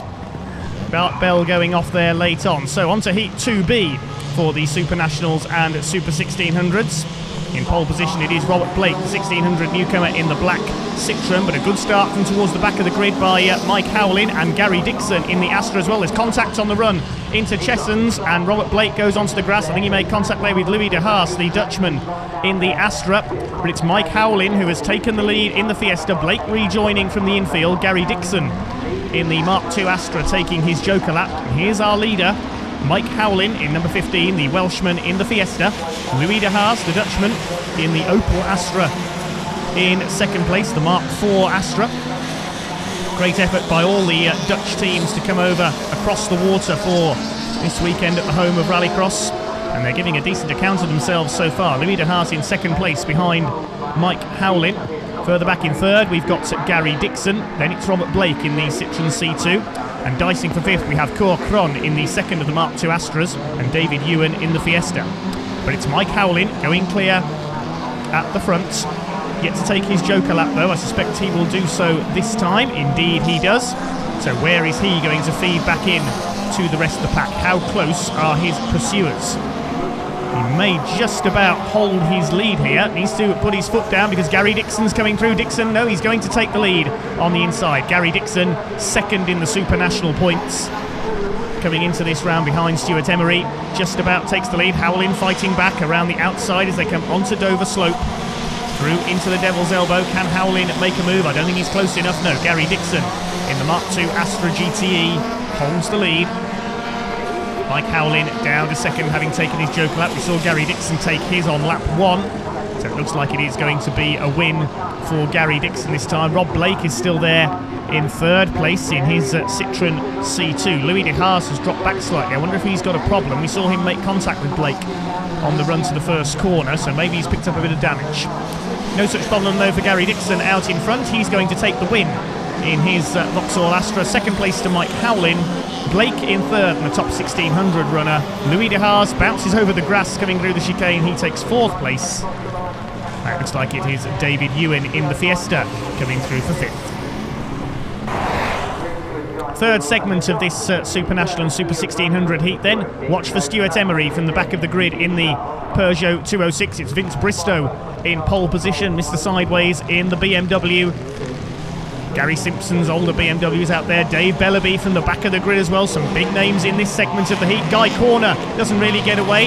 Bellaby onto the grass to try and sneak down the inside, but it's Emery through the middle in the Peugeot 206, and he'll take the lead. Gary Simpson in his BMW goes into the joker lap, followed by Phil Chicken and Guy Corner, who has got it going. Looks like he'd stalled on the line there, so he's got some catching up to do. The Pembrey round winner. It's Stuart Emery who leads the way then in the Peugeot 206. Second fastest behind Dave Bellaby in Heat 1. And Bellaby's got problems. I think he may have been flooded out there on the run into the first corner. There's quite a water splash on the inside of Chesson's Drift. Trying to get going again there, Dave Bellaby. I think he's got some water possibly in the ignition of the Lotus XE, so he almost certainly won't be fastest this time. Emery leads it then. Mr. Sideways, Vince Bristow in the BMW in second place, but already well behind the championship leader, Stuart Emery, on his local circuit, the man from Faversham. Bristow goes through another of the water splashes in second place. And the battle on for third behind looks like Gary Simpson's older BMW, the E30 shaped car, leads that. Bristow goes into the joker lap. Where is he going to feed back into the rest of the field then? Looks like he's going to retain his second place because the pursuers are fairly well behind in this one. Yes, Vince Bristow does indeed retain second position, but he's well behind this man. Championship leader, Stuart Emery. Through Devil's Elbow goes the Peugeot 206. Car with quite a heritage in world rallying. Marcus Gronholm taking the 206 to the world title. Here's the battle for third place. Gary Simpson in his BMW, Guy Corner's Peugeot, and Phil Chicken in the Super 1600 Citroen C2. And there is Dave Bellaby. He's got back up into third place now after those early problems. I think he got swamped with water on the first turn. That's one of the problems, I suppose, with the Lotus XEs being such a low car. But Dave Bellaby managing to recover, the very experienced rallycrosser. He's back up into third place. There's Phil Chicken in the Citroen C2. Stuart Emery takes his joker lap then, and such is his lead. He is going to retain the lead ahead of Vince Bristow by several car lengths. Emery in dominant form. He needs a good result here and keep his points lead after that disastrous round at Pembrey when he was beset by repeated car problems. The UK battery Peugeot 206 heads up into North Bend for the final time. Made a perfect start, went from last to first on the run into Chesson's Drift for the first time, showered everybody behind him in mud and water and said, "Cheerio lads, I'm off." And Stuart Emery has held his lead ever since, even through the Joker lap, and he is going to take the win in Supernational's Heat 2C. Now what's his time going to be overall? Will he be the overall winner of the seat number 2? We'll find out in just a moment. He takes the checkered flag, well clear of Vince Bristow. There's still a battle going on for 4th place between Gary Simpson and Guy Corner. BMW against Peugeot. Dave Bellaby will take 3rd in the Lotus, and Gary Simpson, he's going to head home Guy Corner, who will be ruining that poor start in the Peugeot. Phil Chicken completes the finishes in this one in his Citroen C2. And we'll check out the overall result then. Stuart Emery indeed the fastest outright in the Peugeot. Jack Thorne in 2nd, Vince Bristow, Gary Dixon, Mike Howlin and the Bellabys completing the top 7. Back with the MSA Supercar division then, 5 cars for Heat 2A. Steve Hill in the Mitsubishi in pole position, but watch for Ollie O'Donovan in the focus. We go on board with Steve Hill, and O'Donovan rockets away from the grid slot to his left, and it's the Irishman who will lead once again into the first bend. O'Donovan gives Steve Hill a mud bath as they go through on the inside. Andy Grant and Simon Horton meantime taking their Joker laps early on. So Ollie O'Donovan leads. They come through towards Devil's Elbow for the first time. Steve Hill in 2nd. In 3rd place it is Steve Mundy, returning to the championship this weekend in the focus. On board with the helmet camera on Steve Hill, the multiple national rally champion with Stella Boyles as his co-driver. To North Bend they go. Ollie O'Donovan, it is controlling the pace once again in the Ford Focus, looking for 2 heat wins out of 2. Been quite a trying season for Steve Hill in the Mitsubishi. He's currently 3rd in the points behind Julian Godfrey and the consistent Steve Harris. O'Donovan really throwing the Focus around there as they come out of paddock. There's the earlier shape Ford Focus of Steve Mundy in 3rd. He's going to take his Joker lap. That could allow Andy Grant to close in here, and Simon Horton in the Subaru as well. Been a trying season for Simon, a lot of mechanical problems with the Subaru Impreza. Ollie O'Donovan out front then, still clear of Steve Hill. Those two have yet to take their Joker laps, so I imagine they will do so together on the final lap. They head up towards North Bend.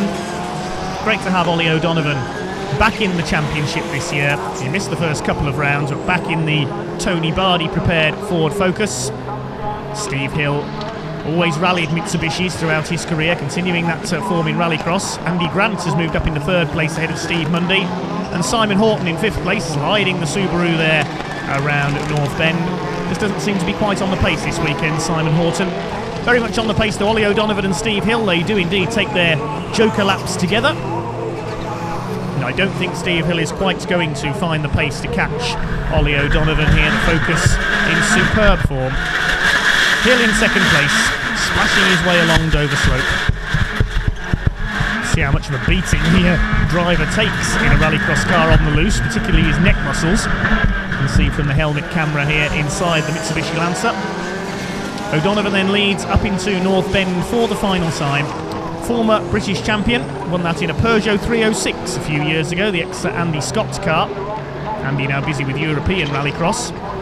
Down into paddock then comes the Irishman for the final time. Then Ollie O'Donovan is going to lead home this section of Heat 2 for the Supercars. He takes the checkered flag over the curb as he crosses the line. Steve Hill comes over in 2nd. It's going to be Andy Grant in 3rd, ahead of Steve Mundy in the Battle of the Focuses. And the 5th and final finisher will be Simon Horton in his Subaru. The other half of the Supercar entry now lining up, a quartet of cars out there. Julian Godfrey looking for his 4th straight British Championship in pole position. Steve Harris alongside him, and Mark Flaherty in the Citroen. Mark Flaherty stalled again.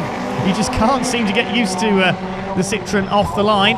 Will Turlings, the Dutchman in the Volvo, goes into the Joker lap, so it will be Julian Godfrey and Steve Harris who set the pace around the opening lap. Julian Godfrey will be looking to make up for lost time here. He was penalised in Heat 1 because he forgot to take his Joker lap. Very unlike the 3-time British champion. He's won all 4 rounds in Supercar this year. Will Turling's in third place ahead of Mark Flatty, the returning Irishman, and Steve Harris in trouble. The Focus slowing there as they came up towards North Bend. Wait and see what the problem is. Will Turling's got up into second place, Flatty in the Citroen in third. And where is Steve Harris? There he is, going very slowly through North Bend. Clearly a problem with the Focus. It looks like Steve is going to pull off into the paddock. He's out of the row. Julian Godfrey does indeed remember to take his Joker lap this time. And such is his advantage over his now 2 pursuers rather than 3. He's going to emerge still with the lead. Out onto Dover Slope he comes in the Ford Fiesta. 4 final wins out of 4 so far this year. Will he make it 5 later on? He only needs a decent finish in the final to make it 4 British Championships in a row with a round to spare up at Croft in County Durham.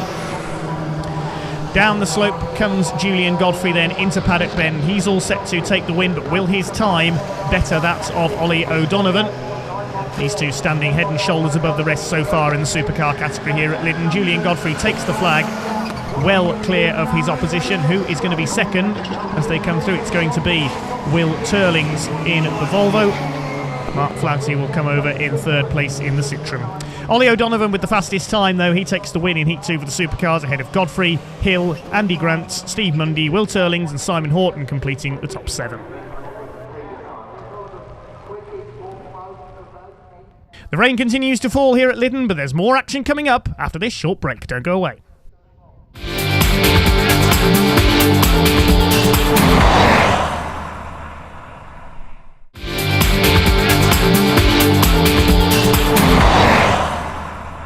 Adam Gould, pleasure to see you as ever. Obviously we know you from the background of rallying, but now you're also very much involved with the MSA Academy, which is helping young drivers and everything that it takes to kind of get to some level, I guess, in the sport. Just tell us a little bit about what you're doing with the young drivers here today. Okay, so the MSA, we work with a lot of the young junior championships in the sport, and we come and deliver sort of different education programs. Some of them are based around sort of in-car driving techniques and how their understanding of their inputs in the car affect what they're doing on the track. And then other stuff will be about media, sponsorship, PR, promotion, self-promotion, to try and help them sustain a career in the sport. And then also we'll do a lot of fitness and nutrition and sort of everything it takes really for them to be an all-round sort of package as a driver. Is Rallycross a good sport for a youngster to start in? Obviously the beauty of Rallycross is that I think it's 14 years old where they can start coming in, isn't it? I think it's brilliant. I started in Rallycross myself before I moved into rallying, but absolutely you could move into circuit racing like Andrew Jordan has. So I think it's a great starting point. And now with the World Rallycross Championship being so successful, I think careers in Rallycross are going to be the thing of the future. So for the drivers to get in now early at this age, to be able to drive these cars at the age of 14, amazing opportunity. Fantastic. Full credit to Adam Gould then, working with our young Rallycross drivers, and we see the MSA Juniors out here for heat number 3. Heat 2 incidentally was won by Charlie Bean, so he's going for a hat-trick of heat wins this one, but he's been outpaced off the line by Jake Taylor. Paige Bellaby meantime takes her Joker lap at the earliest opportunity. She'll drop to 4th behind Jenny Hawkes, but it's Jake Taylor out in front of the championship leader Charlie Bean. Charlie having a look as they go into Devil's Elbow, but he'll be on the outside line of the Peter Gwynn Motorsports prepared Swift of Jake Taylor. Completing the first lap, Taylor holding off everything Charlie Bean can throw at him. This is good driving by Jake Taylor. Bean is going to go for the Joker lap, so is Taylor. Blocks Charlie Bean's attack there as they run towards Chessons through the Joker lap section. Now, where are they going to come out in relation to Drew Bellaby? She's going to be right with them, I think, as they come out of the Joker lap section. She's there on the inside. Bellaby will take the lead, and Bean's going to go down to 3rd place because Taylor's still there, side by side with Drew Bellaby. They're almost 3 abreast coming through Dover Slope. This is cracking racing from our youngsters. Taylor at the inside, he's retaken the lead. That's great driving by Jake Taylor. This is the best we've seen him run this year. Can he hang on for victory? Bellaby side by side with her title rival Charlie Bean. I think it was Bellaby who enjoyed a narrow points lead coming into this round. Bellaby on the inside, Bean on the outside for North Bend. Still Taylor with the lead. He'll be relying on these two scrapping with each other for 2nd place. A little bit of pushing and shoving there as they come down towards paddock. Bean goes back ahead on the outside. This is a brilliant race between these three. It's a shame Jenny Hawkes isn't quite on the pace with them to make it 4 fighting for the lead. Taylor leads then into the last lap. Bean having a look on the inside. They've all taken their joker laps, so they'll go to the inside through Cheshunt's Drift, and still Taylor through the water splash, but he's gone wide into Cheshunt's Drift. Bean goes through. Charlie Bean finally through to take the lead then. Taylor fighting back. He almost gives Bean a bash up the back there, coming out of Cheshunt's Drift. Superb rallycross from these young racers. Drew Bellaby's still there in third place. Jenny Hawkes further back in fourth. But great driving, the best I've seen Jake Taylor run. But he now finally has to give best to championship leader. Well, he will be if he keeps up this form. Charlie Bean continuing the battle with Drew Bellaby for the points lead. Round North Bend they come. An excellent display of racing between these three. Down into paddock they come for the final time. Is Jake Taylor going to fight back as they come through the last corner? I don't think he's quite close enough. Charlie Bean able to pull away a little on this final lap. Here they come towards the checker flag. An excellent third heat for the MSA Juniors. Charlie Bean takes 3 out of 3. Jake Taylor second, just ahead of Drew Bellaby. There's the result confirmed. Bean ahead of Taylor, Bellaby in third, and further back Jenny Hawkes completing the finishers.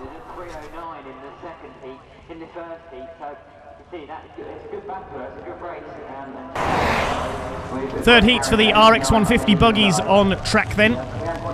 Mark Scott will aim to make it 2 wins out of 3, as will Richard Moore. They'll be the 2 to watch off this grid. We don't seem to have James Grint on the grid for this one, so Moore and Scott will be the 2 to watch. Away we go. And the run up towards the first turn. Looks like Mark Scott from the outside of the front row has made the start. He'll lead into Chessons for the first time. It's Richard Moore in second place. Looks like Brett Harris, number 89, in third. Everybody through Chessons okay for the first time. Stephen Jones having a go there on the inside, but it's Mark Scott once again in the lead, ahead of Richard Moore. Brett Harris in third place. Then we've got the Sargent family, Larry and Adam, in among the midfield battlers. There's number 4, Tom O'Rourke, at the back of the field as they head round Devil's Elbow on the first lap. It's Mark Scott that leads them, the dominant force over the last 2 years in the RX150 category.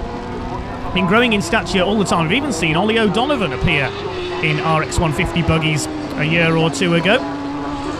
They may be small, but they are very spectacular given the right conditions. Sargent family fighting with Stephen Jones for 4th place, but still Scott ahead of Moore and Harris for the lead.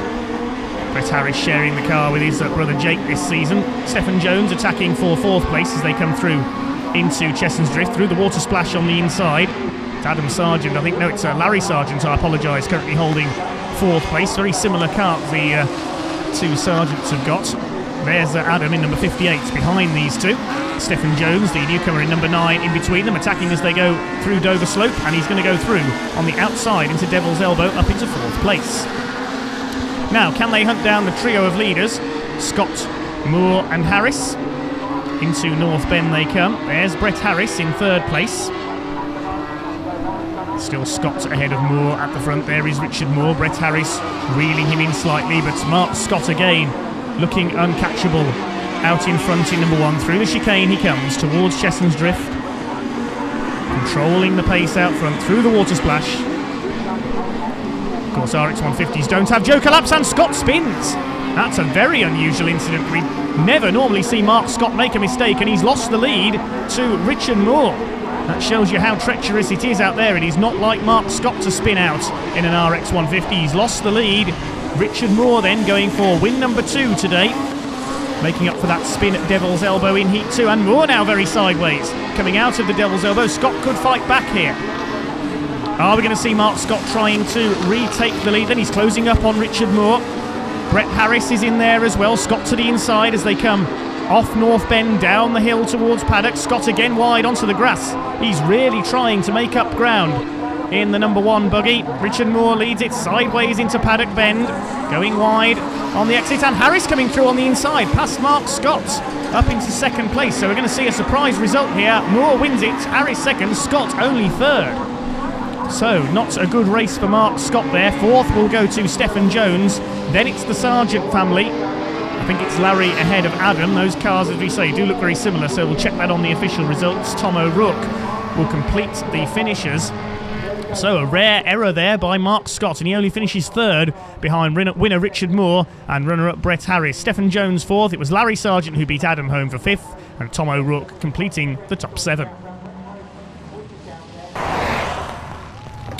Let's see if there's going to be any similar surprises then in the BMW Minis heat number 3. David Bell on pole position. The man we're watching for, Kiefer Hudson, going for 3 wins out of 3. On the outside, the front row, the red lights go out, and David Bell stalled. He hasn't got away in number 2. He does so now. Rebecca Ryder making a good start in the silver car, but it's Kiefer Hudson who leads into Chessons for the first time. Chris Hudson and David Bell take their joker laps at the earliest opportunity. David Bell stalling on the line then. He'll be at the back as they come round on the first lap. It's Kiefer Hudson that leads the way. Rebecca Ryder up there in second place. A better start from her. Currently second in the championship behind David Bell, the only 2 drivers to have done every round this year. John Clayton, meanwhile, in third place. His first appearance in the championship, a fine second place earlier on in Heat 2. He's closing up on Rebecca Ryder. These two battling for second place. They come up towards North Bend. John Clayton taking the inside line, and he takes second place away from Rebecca Ryder in the silver number 87 car. But Kiefer Hudson already clear at the front. Chris Hudson back in fourth place, and we don't say this too often, David Bell bringing up the rear. He needs to work hard to make up that lost time, and Clayton's lost it. Up onto the grass goes John Clayton. That's going to delay Rebecca Ryder. Chris Hudson goes through into second place, and David Bell is going to come through as well into third. That's a great shame for John Clayton. He and Rebecca Ryder were hanging on in second and third places. They now take their joker laps. Let's have a look at that again from the other angle. I think John Clayton just gave it too much throttle here. Oh, he may have bounced off the tyres on the inside. Rebecca Ryder just about managed to miss T-boning him, and through go Chris Hudson and David Bell into second and third places. Kiefer Hudson still leads the way then, but he's yet to take his joker lap. He's got quite a cushion over Chris Hudson in second place though.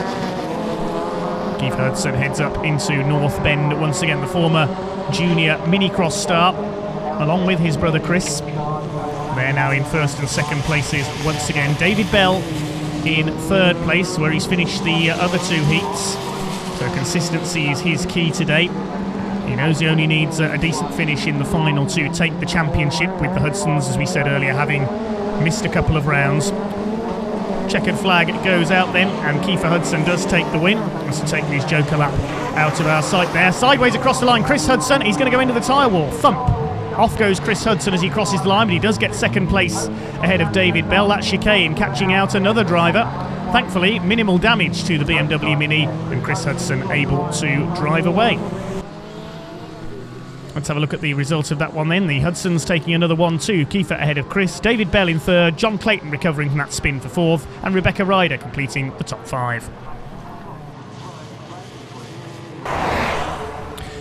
Into the third round of heats then for the Supernationals and Super 1600s. The cars to watch in this one should be the 2 on the second row. Gary Dixon in the Astra and Jack Thorne in the Citroen C2. As the lights go out, it's the BMWs of Johan Quinton and Gary Simpson on the front row. Simpson takes the lead into Chessons for the first time, as the 2 we mentioned there, Gary Dixon and Jack Thorne, go for the joker lap along with Bart Bell. The Toyota Yaris, which ended up in the gravel in his last heat and failed to finish, the Dutchman.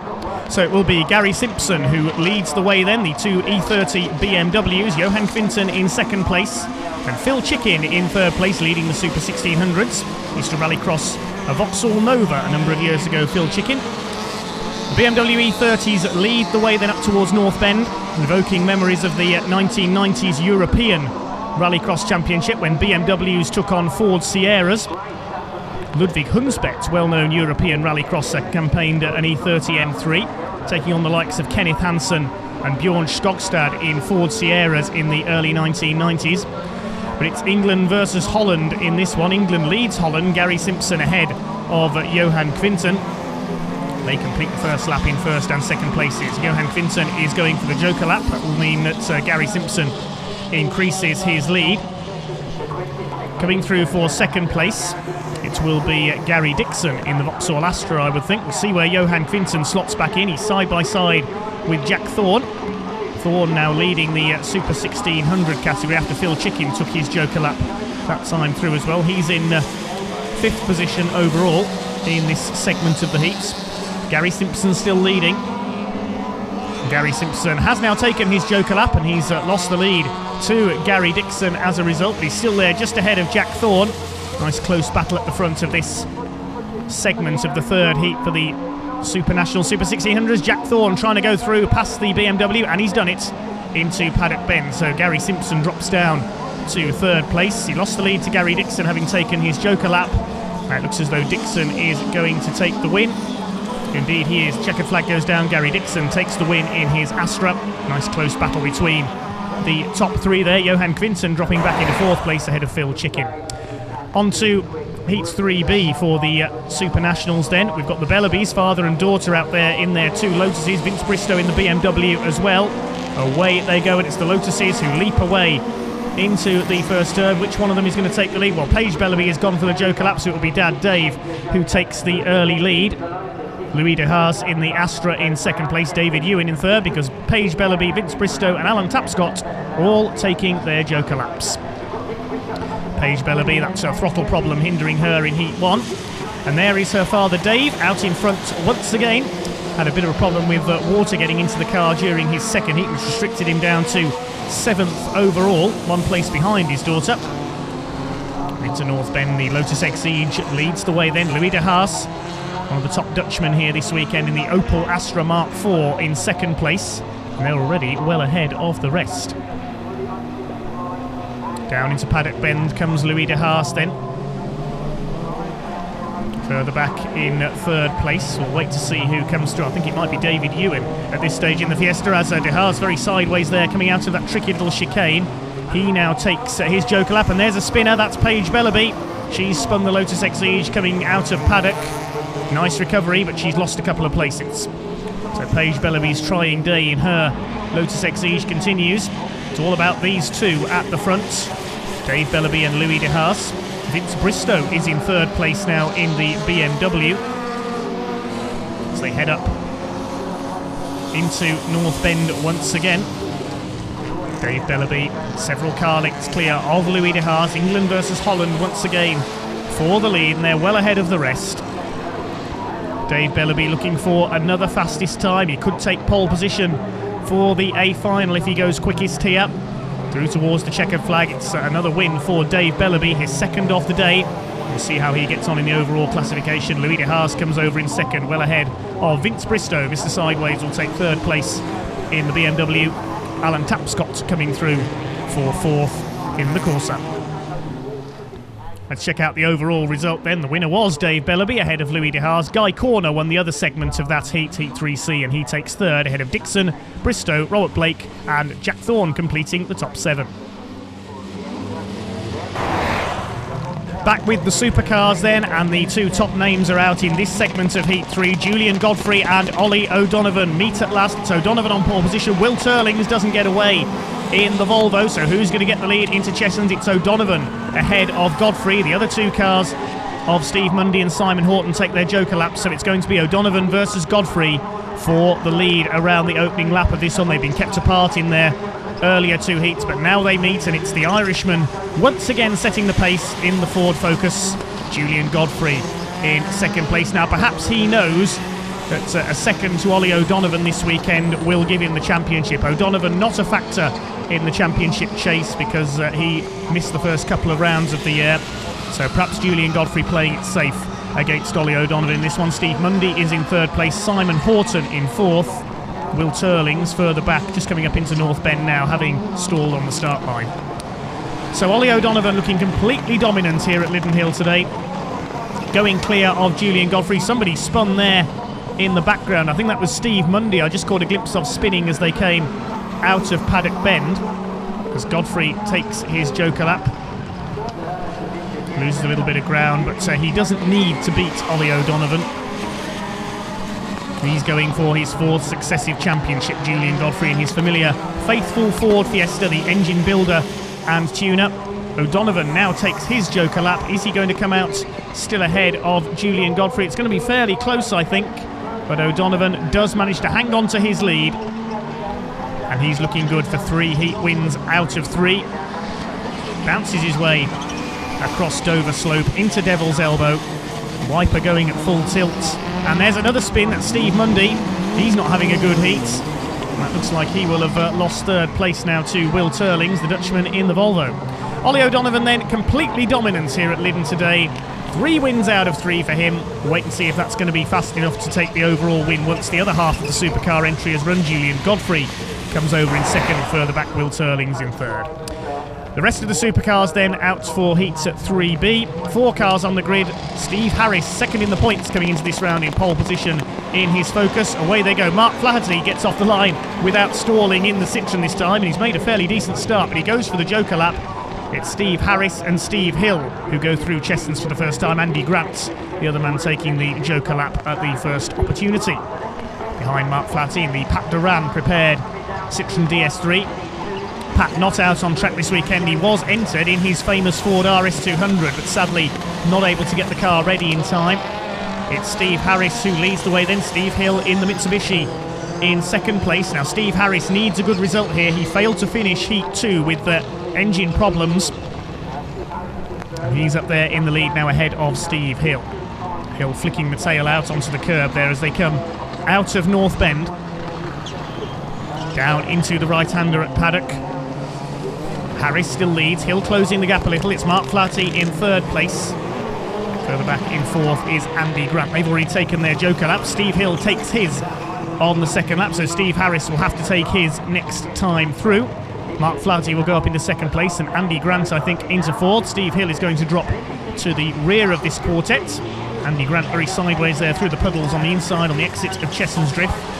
Mark Flaherty getting used to the Citroen DS3 on his return from Rallycross. Return to Rallycross. He's been away racing Porsches on the circuits in recent years. We've seen his son out in the Swift Sports as well, Mitchell Flaherty. Andy Grant in third place in his Focus. Another man who's not contested every round of the British Championship this year, down in 7th place in the points currently, Andy Grant. Mark Flaherty returning after his days in his Metro 6R4. Wouldn't it be great to see Mark back out in a 6R4 in the Retro Rallycross division someday, taking on the likes of Rob Gibson. Right, the leader, Steve Harris, now taking his Joker lap, and he's going to lose the lead. Mark Flaherty comes through, and Andy Grant up into second place. So Flaherty leads then. Are we going to see him take a win in the Citroen? No, we're not, because Andy Grant goes through as they come through on Dover Slope. Good bit of driving there by Andy Grant in the Ford Focus. He's gone from fourth to first in the space of just under a lap. Steve Hill, meantime, has gone from second to fourth. Can he make up any ground here? It's Andy Grant who leads. Flaherty in second place, and Steve Hill has come through into third place. I think Steve Harris is in trouble again. Well, in the space of a lap, he's gone from first to fourth, and Andy Grant has gone from fourth to first. So all change on the last lap of this segment of Heat 3. Andy Grant is going to come through to take the checkered flag. How will his time compare to Ollie O'Donovan and Julian Godfrey then? We'll find out when we check out the official results of Heat number 3 for the MSA British Rallycross Supercars. There's Steve Harris. He has got problems again. Great shame for Steve. A weekend of struggle for him once again. He's going to limp the car across the line just about for fourth place. His problems from Heat 2 returning with the Ford Focus. Such a shame for Steve Harris. And that'll lose him further ground in the championship points as well. He may lose second place this weekend. There's the result. Then Ollie O'Donovan and Julian Godfrey comfortably the quickest in first and second. Andy Grant takes third overall ahead of Mark Flaherty, a good fourth place. Steve Hill, Will Turlings and Steve Harris completing the top 7. Ollie O'Donovan, 3 out of 3. Yeah, 3 out of 3. That ain't bad, I suppose. I'd like to do 4 out of 4, will make my day. Obviously, you're going to be on the front row for the final now. Yeah, we're on the front row for the final. We've been in this position the last time, remember, and we didn't make it. So hopefully, a bit more luck today, and we'll get to the final. Mark Flaherty, we've managed to finally catch up with you after it's been a hell of a day for you, but not in a good way. You're not joking. We started the day with no engine. As you know, the car was at Cabell Park, and Liam was doing some promo stuff up there with it yesterday, and it blew a head gasket. So we changed the head gasket first thing. Then we had a problem with electronics, and me, I think. And then we just had our best run in the third quali, and I've lost 5th and 6th. So I'm down to 4 gears. So, you know, we got to do what we can do, but the team have worked really well. You know, I mean, super professional team, LD Motorsport. So can't blame them, just down to me really. Aside from all that, what's it been like to be back in something with 600 horses down Lydden? Yeah, definitely enjoying myself. Yeah, it's good fun, and that, like I say, that heat there was a little bit more of where I should be, and you know what I should be able to do is basically get myself. But I think I'm 4th fastest, so if I'm on the 2nd row, is that how it works now? I'm not sure. If I am, then I've got to get a good start. So back with the Retro Rallycross field then for Heat 3. Heat 2 was another win for Rob Gibson in the Metro 6R4, and he's out here off the outside of the front row for the first half of Heat number 3. Away they go then. Barry Stewart hasn't got away in the Porsche 911, and not such a good start for Rob Gibson. It's going to be James Harold in the VW Beetle who leads into Chessons for the first time. Gibson in second. Side by side for third between Paul Smith and Ian Shelley in the orange Mini, a car we've not seen so far today. He didn't start Heat 1 and he failed to finish Heat 2 as well, so needs a good result here, but he's just been outpaced by Paul Smith in the VW Polo G40 Coupe. That's actually the newest car in the Retro Rallycross division. He's up in the third, Ian Shelley down to fourth, but it's James Harold, something of a surprise here, leading Rob Gibson in the all-conquering Metro 6R4. Quite a contrast in style between those two cars, the rear-engine Beetle, the mid-engined 6R4. Both iconic Rallycross cars, the Beetle from the earlier days of Rallycross. Metro 6R4, one of the most famous Rallycross machines of all time, for some the definitive Rallycross car, along with the equally legendary Ford RS200. It's James Harold who leads the 6R4 though, as they go into the second lap. The Beetle out front. Paul Smith in third place, it's Ian Shelley and Barry Stewart bringing up the rear at the moment in the Porsche 911. Round Chessons Drift they come then. Rob Gibson chasing hard after James Harold, trying to take a third heat win of the day. He's up onto the tail of the VW Beetle now as they come out of Devil's Elbow, has a look on the inside, almost onto the grass. Harold holds him off, takes the line for North Bend. Gibson goes to the outside, he's going to try and out-drag him using the 6R4's extra power as they come down towards Paddock. He tries for the outside, switches across now to the inside. That's a good bit of driving by Rob Gibson, and he takes the lead. Gibson leads it then. Harold down to second. A flash of flame from the VW Beetle's exhaust there. I hope that's not a sign of impending engine failure for the Volkswagen Beetle. But Gibson away into the lead now, and the Beetle does seem to be slowing down a little. I don't know whether James Harold has indeed got a problem with the Volkswagen. They're way ahead of the rest. Paul Smith still there in third place after Barry Stewart had those problems with the Porsche. And yes, James Harold is definitely slowing down. It looks like the Beetle has got a problem. I wonder if he may have a puncture there. I just caught a glimpse of on the right rear wheel, possibly. But whatever, he has lost out this time to Rob Gibson. Meantime, Barry Stewart having a go at Ian Shelley, and he's attacked the Mini coming onto Dover Slope, and the Mini spins out. Oh dear, Ian Shelley. He failed to start Heat 1, failed to finish Heat 2, and it looks like he's going to fail to finish Heat 3 as well. Rob Gibson, meantime, takes the checkered flag in the 6R4. James Harold in the ailing VW Beetle comes home in second. And Ian Shelley, sadly, another non-finish. Here's the other half of the entry then for the Retros. We've got Ray Morgan, Lance Foster, Mark Griffin and Ian Biaggi on the grid for this one. It's Morgan and Foster go side by side through the water splash into Chessons Drift for the first time. Who's going to come out onto Dover Slope with the lead? Morgan's gone wide, so it'll be Lance Foster in the Ian Sandwith Mini who leads around the first lap. But Ray Morgan in that Escort's got the traction down the outside, and he uses that manoeuvre again to take the lead. Oh, he nearly goes straight on into the gravel and nearly took Lance Foster with him. Dicey moment there at Devil's Elbow. They're still side by side as they run up towards North Bend, and Ray Morgan using the extra power of the Escort to take up the lead. So Morgan leads it, then he's done the majority of the winning along with Lance Foster in Retro Rallycross this year. Looks like it's the other Mini of Ian Biaggi in third place, 7th and 6th for him in the two heats so far. Ray Morgan's had 2 second places. He wants to go one better, but he's run a bit wide there coming out of Paddock. Just about hangs on ahead of Lance Foster. The Mini with only a 4th and 5th so far. Everybody in the shadow of Rob Gibson today so far in Retro Rallycross, so Ray Morgan needs a quick time here. Foster in the green and white Mini in second place. It's Ian Biaggi's Mini still third, running ahead of Mark Griffin in the Fiesta, but it's checkered flag this time for Ray Morgan in the Escort. He takes the win. See how his time compares with Rob Gibson's. Lance Foster is going to come through for second place, well behind in his Mini, and Mark Griffin has got past Ian Biaggi with the Mini slowing up on the last lap. Mark Griffin in the Mark 1 Fiesta takes third. There's the result confirmed then, and Ray Morgan does indeed outpace Rob Gibson this time, with Foster third ahead of Mark Griffin, James Harrell fifth, Paul Smith sixth, and Barry Stewart having a few problems with the Porsche in seventh. We'll be back with more action from Lydden Hill right after this break. Don't go away.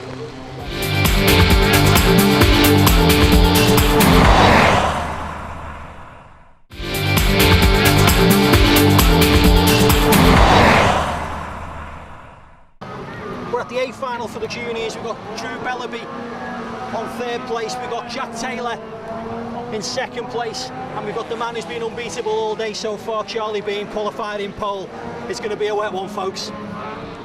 Well, it's been a wet one all day here at Lydden Hill, Tony, but it is now time for the finals. We begin with the MSA Juniors. Charlie Bean, winning all three heats, is on pole position. Jake Taylor and Drew Bellaby alongside him. Jenny Hawkes completing the quartet as away we go for the 4-lap MSA Junior Finals. Suzuki Swifts get underway. Charlie Bean takes the lead from pole position. Everybody else going for their joker lap at the earliest opportunity. We go on board with Drew Bellaby, complete with broken windscreen from earlier on. She's got away in second place ahead of Jake Taylor. Jenny Hawkes at the back in number 13. So Charlie Bean able to pull away as everybody else takes their joker lap on lap 1. He'll try and build up an advantage before taking his own joker lap a little later on. He's going to try and pull out as big a lead as he can. A little bit of a mistake there from Drew Bellaby heading off Dover Slope. Jake Taylor in the red machine giving chase. Jake's had some good drives today in the heats, 2 second places and a third, out qualifying Drew Bellaby. Brilliant race between those two earlier on in heat 3. Bellaby holds that second place then, but Charlie Bean is already well and truly away up the road. We'll see what happens when he takes his joker lap a little later on. I think that's what this final is going to hinge on. It is close at the top of the points at the moment between Charlie Bean and Drew Bellaby. A 2-horse race really in the championship, with Jake Taylor a little further back. He's put in one of his best performances of the season today, taking the fight to Bellaby and Bean, especially in that heat 3 as we mentioned. Jenny Hawkes further behind, just see her there in the background in the white number 13 car. It is Charlie Bean out in front then in the navy blue machine, still yet to take his joker lap. Bellaby splashes her way into Devil's Elbow. Jake Taylor falling away just a little bit now. We'll see what this result, if it stays like this, is going to do to the championship. The gap has come down a bit to Charlie Bean. You can see they're looking through Drew Bellaby's rather broken windscreen. Charlie up ahead, just heading around Paddock Bend. Still clear at the front. And looking for a second consecutive round win. He crashed and failed to finish the final in Scotland in round 3 at Knockhill. Won the final at Pembrey to make up for it. Still doesn't take his joker lap. He's waiting until the final lap of this final for the MSA Junior Rallycross Quartet. Rally and circuit racer Adam Gould working closely with these young drivers, another up-and-coming Rallycross stars. Rallycross very much on the up, both nationally and internationally at the moment, with the first ever FIA World Championship taking place in 2014 as opposed to a European Championship. Maybe Charlie Bean will star in a World Championship one day, who knows? Certainly going the right way about it with his form this season. Heads out of North Bend, coming through to start his final lap. It's still Drew Bellaby in second. It looks as though Bean has built up enough of a lead that he can take his joker lap this time through and still emerge comfortably from the extra loop at Chessons in front. Here he comes through that tricky little chicane. A fair number of drivers have been caught out by that today, and now he goes into the joker lap. We go back on board with Drew Bellaby starting her last lap. We'll see her father and sister out in the Supernationals later on. Bean rejoins ahead of her. Yes, he has done enough. The tactic has worked, and Charlie Bean surely is going to take his second successive final win in MSA Junior Rallycross. Jake Taylor still there in third place, dropping away a little after his rapid start. Round Devil's Elbow for the final time. There's Taylor still pressing on in third place. Jenny Hawkes at the back in the white number 13 car. Here they come round North Bend for the final time. Here at the home of Rallycross, Lydden Hill. It's going to be Charlie Bean, who is our first final winner of this round 5 of the MSA British Rallycross Championship in association with the Shannon Group. Charlie Bean comes out of paddock corner for the final time, takes the checkered flag. Charlie Bean wins the final for the MSA Juniors. Drew Bellaby, despite a little bit of front-end damage, takes second place. Here comes Jake Taylor through to finish third. Good day for him. And completing the finishers will be Jenny Hawkes. She'll be relieved just to complete the distance after she crashed out of the final at the last round at Pembrey in Wales. So that's our first final of the day done and dusted then for the juniors. Here's the result. Charlie Bean the winner ahead of Drew Bellaby, Jake Taylor third, and Jenny Hawkes completing the 4 finishers. We'll see what that's done to the points situation then at the end of our 5th round of the series. And it is Charlie Bean on top, just 6 points ahead of Drew Bellaby, Jake Taylor third, and Jenny Hawkes fourth. So still pretty close going into our final round of the season at Croft. We move on then to the final for the Swift Sport category. 2 heat wins for Chris Mullen, placing him on pole position. Tristan Ovenden will start next, and then the winner of Heat 1, Graham Roadmark, the reigning champion, had a rare spin earlier on in Heat number 2, restricted him to 4th place. Darren Scott heads up the second row in number 25 alongside Jack Brown in number 38, despite failing to finish one of his heats. Then on row 3 we've got David Ellis in number 50, Martin Hawkes in the rather patched up number 13 car, and at the back of the grid number 76 Rob Maynard, who qualified for this final by winning the B final. 8 Suzuki Swifts on the grid then for the final for the Swift Sports category. The 5-second board is held aloft, the red lights go out, and away we go. The 3 championship contenders on the front row, and there's contact already. Chris Mullen gets spun aside, he's taken Tristan Ovenden with him. Martin Hawkes involved as well, what a start. Tristan Ovenden has recovered to take the leaders into the Joker lap, and spinning round, Graham Roadmark has gone, so has Jack Brown.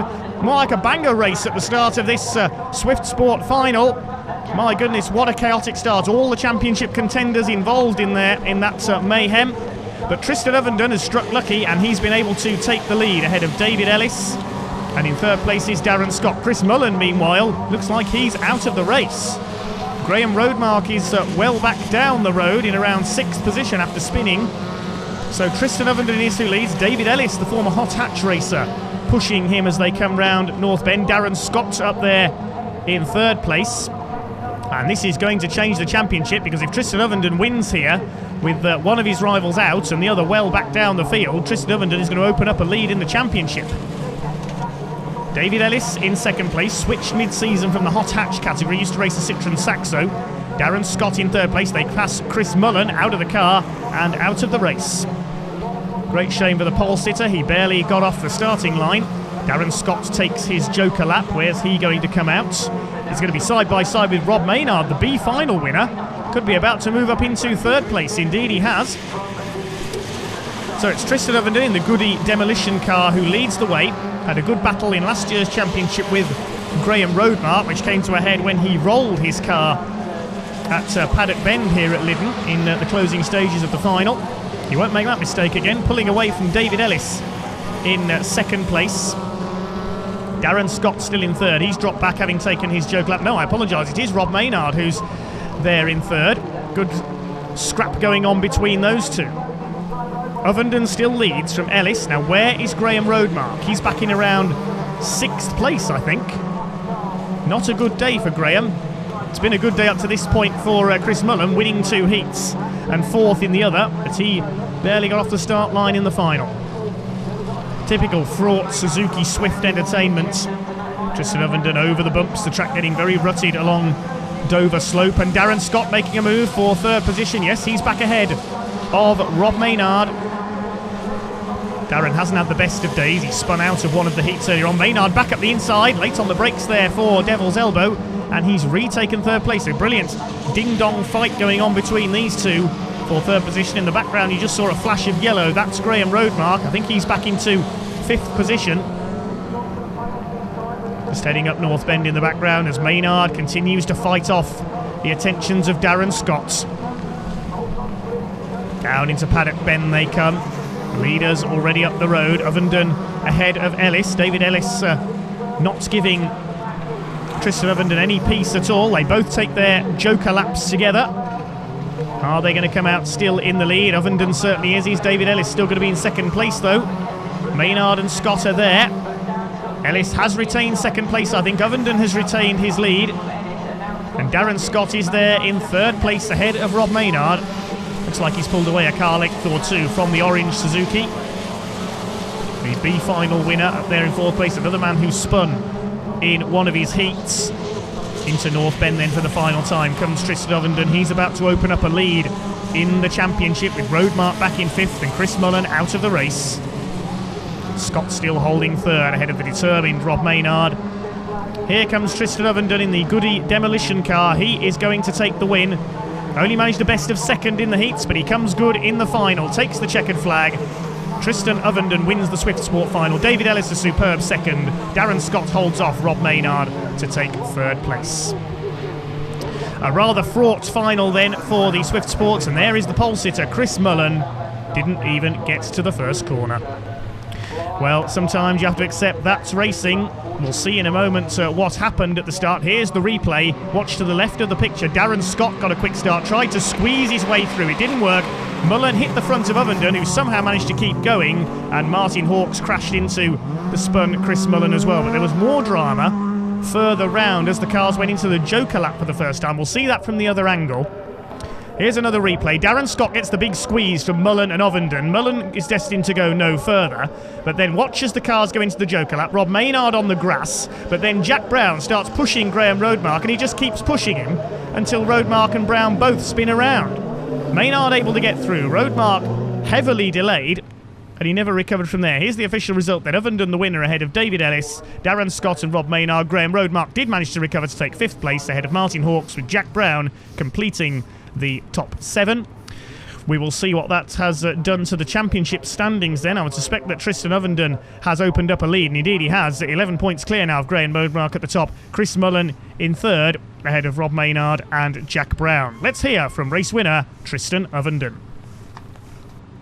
Tristan Ovenden, well done. It's been a strangely uneventful day. No heat wins, but winning in the final, which surely where it all that matters really. Yeah, well no, it has been not a struggle, but a tricky day is probably best. Yeah, no heat wins, but qualified second, so still fairly consistent.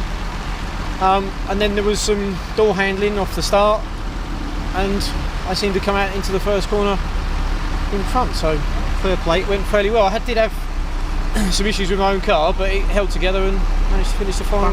Well, with the Swifts, you've got 2 more rounds. Obviously, for everyone else in British Rallycross, it's the penultimate round. You've got 2 more rounds. Championship-wise, realistically, what do you need to do now? Score in the top 3.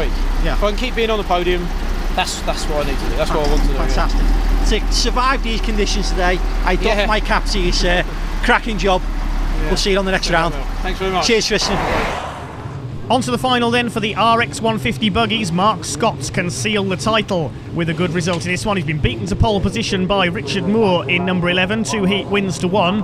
James Grint, who was second in the points coming into this round, is a non-starter in the final after problems in the heats. We've got Stephen Jones on the front row in the white, number 9, Larry and Adam Sargent, and Brett Harris in number 69, number 89, excuse me, completing the lineup for this final. Mark Scott's the one to watch. We're on board with Adam Sargent as they leave the line, and Richard Moore making a good start from pole position. Into that first turn they go. It looks like Mark Scott has got the lead. Indeed he has. They go through the water splash that has formed on the inside of Chesson's Drift. It's Moore in second place behind Mark Scott. Stephen Jones has got away well. He's in third. We're on board with Jones as we head up towards Dover Slope for the first time. Really, really treacherous for the drivers of the buggies today. The windscreen wipers not the largest in Rallycross. There's Adam Sargent. He's got away in fourth place in number 58, also carrying one of our onboard cameras. He's having a look on the inside as we go up towards North Bend. He's going through into third place behind Mark Scott and Richard Moore. So Adam Sargent, third in the points coming into this round, taking the fight to Stephen Jones, the newcomer, in number 9. Jones a little sideways out of North Bend. Larry Sargent is back in 5th place. Behind them is Brett Harris in 6th. Back on board with Stephen Jones fighting it out with Adam Sargent for that third place. Closing up on Adam as they come through out of the chicane. Mark Scott and Richard Moore already away and gone at the front. Mark Scott will know that his main championship rival coming into this round, James Grint, did not take the start of the final. His buggy unfortunately broke down in the heats. Meantime, Stephen Jones continuing his fight with Adam Sargent for this third place position. Having a look on the outside, going into the Devil's Elbow. I don't think he'll get through there. No, he doesn't. Mark Scott still out in front and almost going off there. Stephen Jones, a bit of understeer coming out of the Devil's Elbow. That's lost him some time. Adam Sargent able to establish himself in third and now may be able to concentrate on chasing down Richard Moore, the double heat winner, for second place. Further back, Larry Sargent is still fifth. We seem to have lost Brett Harris. Looks like he has dropped out of the race. Here comes the third place fight through the chicane. Adam Sargent pulling away a little bit now from Stephen Jones for third place, but it's Mark Scott out in front of everybody. He's all set to retain the RX 150 title for another season. Back on board with Adam Sargent. This is what he sees, or rather doesn't see, as he comes through towards Devil's Elbow once again. Richard Moore still marginally in sight there. It's got a glimpse of him disappearing around the left-hander at Devil's Elbow. He's all set for second place. Still this third place fight rages on. They are starting to reel in Richard Moore now, but Stephen Jones back onto the tail of Adam Sargent. He gets a wheel onto the grass coming through North Bend. But Mark Scott showing them all the way, once again out in front from second on the grid. A win, a second and a third after a spin in the three heats earlier on. Adam Sargent now having to work again to defend from Stephen Jones for that third place. This is the main focus of this final for the RX 150 buggies. Into Chesson's Drift they go once again. Just a couple of buggy lengths in it between the two of them. There's Moore in the background in number 11. He looks safe in second place. But Mark Scott is away and clear, as we've seen so many times before in RX 150. There he is, Mark Scott, all set for victory, and that will be enough to guarantee him another RX 150 title. Comes down into Paddock Bend for the last time. The checkered flag awaits. Mark Scott wins the final and retains the RX 150 Championship for 2014. Second place is going to go to Richard Moore in number 11, and who is going to be third? It looks as though Adam Sargent has done enough, because Stephen Jones getting sideways into Paddock Bend for the final time gets another impromptu bath from the puddles on the inside, and it will be Adam Sargent who takes third place. Stephen Jones comes over in fourth, and Larry Sargent will finish a distant fifth place. Brett Harris was a retirement. There's the result confirmed then. Mark Scott the winner and the champion ahead of Richard Moore. Third place to Adam Sargent after that great scrap with Stephen Jones. Larry Sargent completing the top five, and they were the only finishers to that RX 150 final. We will take a quick check of the points then to confirm Mark Scott as the champion for another year. James Grint and Adam Sargent tied on 64 points in second place. The absent Kevin Feeney fourth, Richard Moore fifth. BMW Mini final now. We've got John Clayton out for the first time in this brand new car. He's only been used to rear wheels driving the past, so it'll be interesting to see how he goes in the final. Rebecca Ryder over on the far side again, making the final grid for the final. We've now got the brothers, the protagonists of this championship over the last couple of years. Kiefer's qualified in pole, brother Chris over in second, and the man who's been leading the championship, Dave Bell, over on the far side. Again, it's been not quite as hotly contested as normal, but certainly the Hudson brothers come back are going to make it a hot one. So the quintet of BMW Minis then make their way out onto the grid, and David Bell will know that a good result here will guarantee him the 2014 championship. Only one other driver, and that's Rebecca Ryder, has completed every other round this year. The Hudsons have been absent. John Clayton, of course, is a newcomer. But I think this race is going to be a battle between the Hudson brothers. Kiefer versus Chris. Kiefer going for 4 wins out of 4. Away they go. And it's a good start by David Bell from the outside of the front row. Is he going to take the lead? No, he's going to head into the Joker lap, chased by John Clayton. It's Chris Hudson who has outpaced Kiefer off the line on the inside, so he takes the early lead. Rebecca Ryder in third place. David Bell will drop to fourth, having taken his Joker lap ahead of John Clayton. So the Hudson brothers have dominated between them today, but it's been Kiefer who's won all 3 races. It's Chris, we ride with him in front now, however. Again, visibility proving an issue here at Lydden Hill this awful bank holiday afternoon. So Chris Hudson in white, Kiefer Hudson, the younger of the 2 brothers, in red, head the field once again. They can't win the championship after they missed a couple of rounds earlier in the season. Kiefer in particular has had a poor season with a lot of mechanical issues. He withdrew from the round at Knockhill with suspension breakage. Chris Hudson leads the way though as they bounce over the bumps coming out of paddock, through to the chicane, over the curbs they go. Chris ahead of Kiefer. Kiefer goes for the joker lap. That'll leave Chris to extend his lead. Are we going to see an end to Kiefer Hudson's winning run? He took a hat-trick in the heats. John Clayton had a best of second in the heats. He's currently battling at the tail of the field with David Bell and Rebecca Ryder. Rebecca on for second place I should say, in the championship this year. There's David Bell. He's come through into third ahead of John Clayton now. The bonnet's looking a bit loose on the blue and white BMW Mini. But third place will be enough to give David Bell the championship. John Clayton fourth, Rebecca Ryder back in 5th position. So the Hudson's still setting the pace then. There is Kiefer still in 2nd place, having taken his joker lap. Chris still has to take his. Kiefer will be aiming to get his foot down here to close the gap so he can try to take the lead. Once Chris has been through the extra loop, he does so now. Chris Hudson, the race leader, goes into the joker lap, out on the tarmac. Got to come through this little chicane to come back in onto the loose. Is Kiefer Hudson going to take the lead from his brother? I don't think he is, no. Chris Hudson has done enough to stay ahead of his younger brother, and I think Chris is going to overturn the results for the family from earlier on. Chris had 2 seconds and a 4th in the 2 heats, while Kiefer won all 3. The rear bumper coming a bit loose on Kiefer's car. Maybe something's hit it off the line. He's going to try and chase down his brother Chris to try and make it 4 wins out of 4, but I don't think he's going to do it. A good, intelligent drive by Chris Hudson.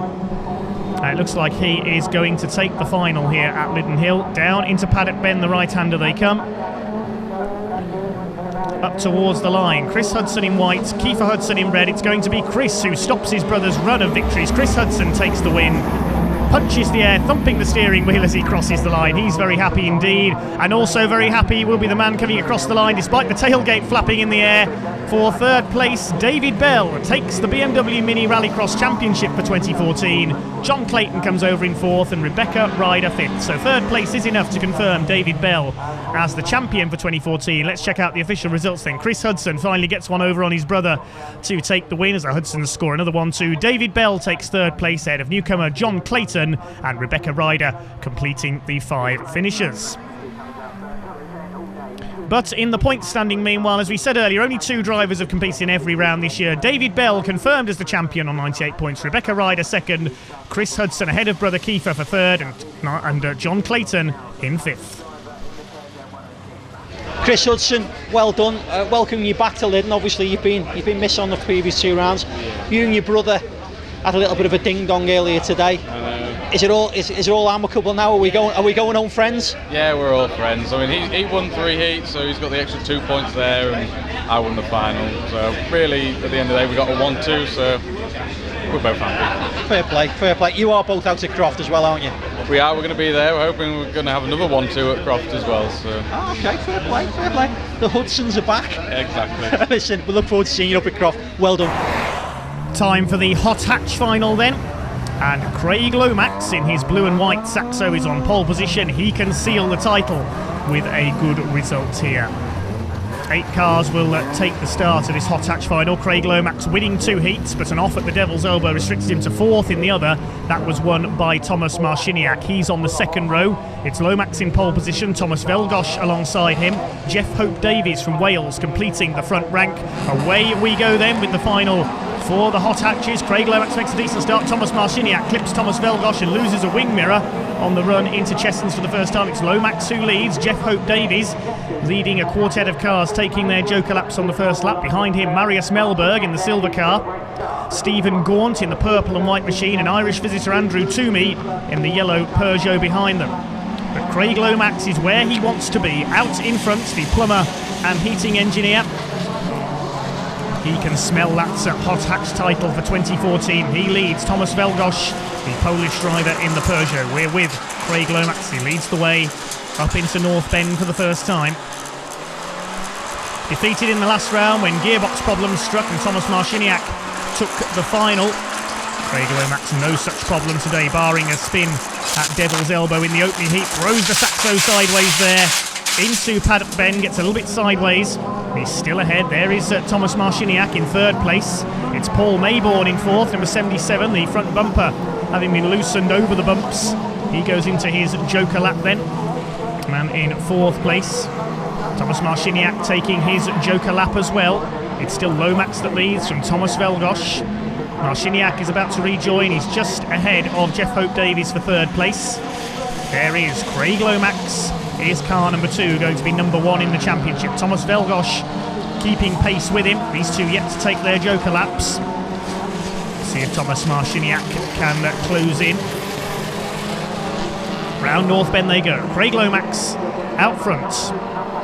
It's been the dominant force, barring a few car problems in hot hatch this year. Thomas Velgosh in second place in the black 106, and here's a battle between Andrew Toomey and Marius Melberg. Andrew, the Irish visitors, had a bit of a disappointing day, and Lomax over the grass there, coming through the chicane. I think he's held it together. I don't think he's spun. As we watch our fourth place man Jeff Hope Davies in his Saxo, the man from South Wales, chasing Thomas Marciniak in third.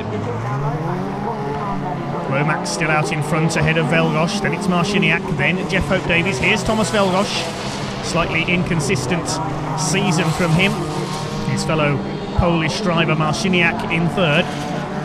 Great to have the Polish contingent in the championship again this year. Marciniak running a bit wide as they come out of Devil's Elbow up the hill towards North Bend. Still fairly well behind Thomas Velgosh in second place. Jeff Hope Davies is still fourth. Here comes Craig Lomax then. Car number 2 is going to be number 1 surely this year in hot hatch. He goes into his joker lap. Thomas Velgosh will follow him.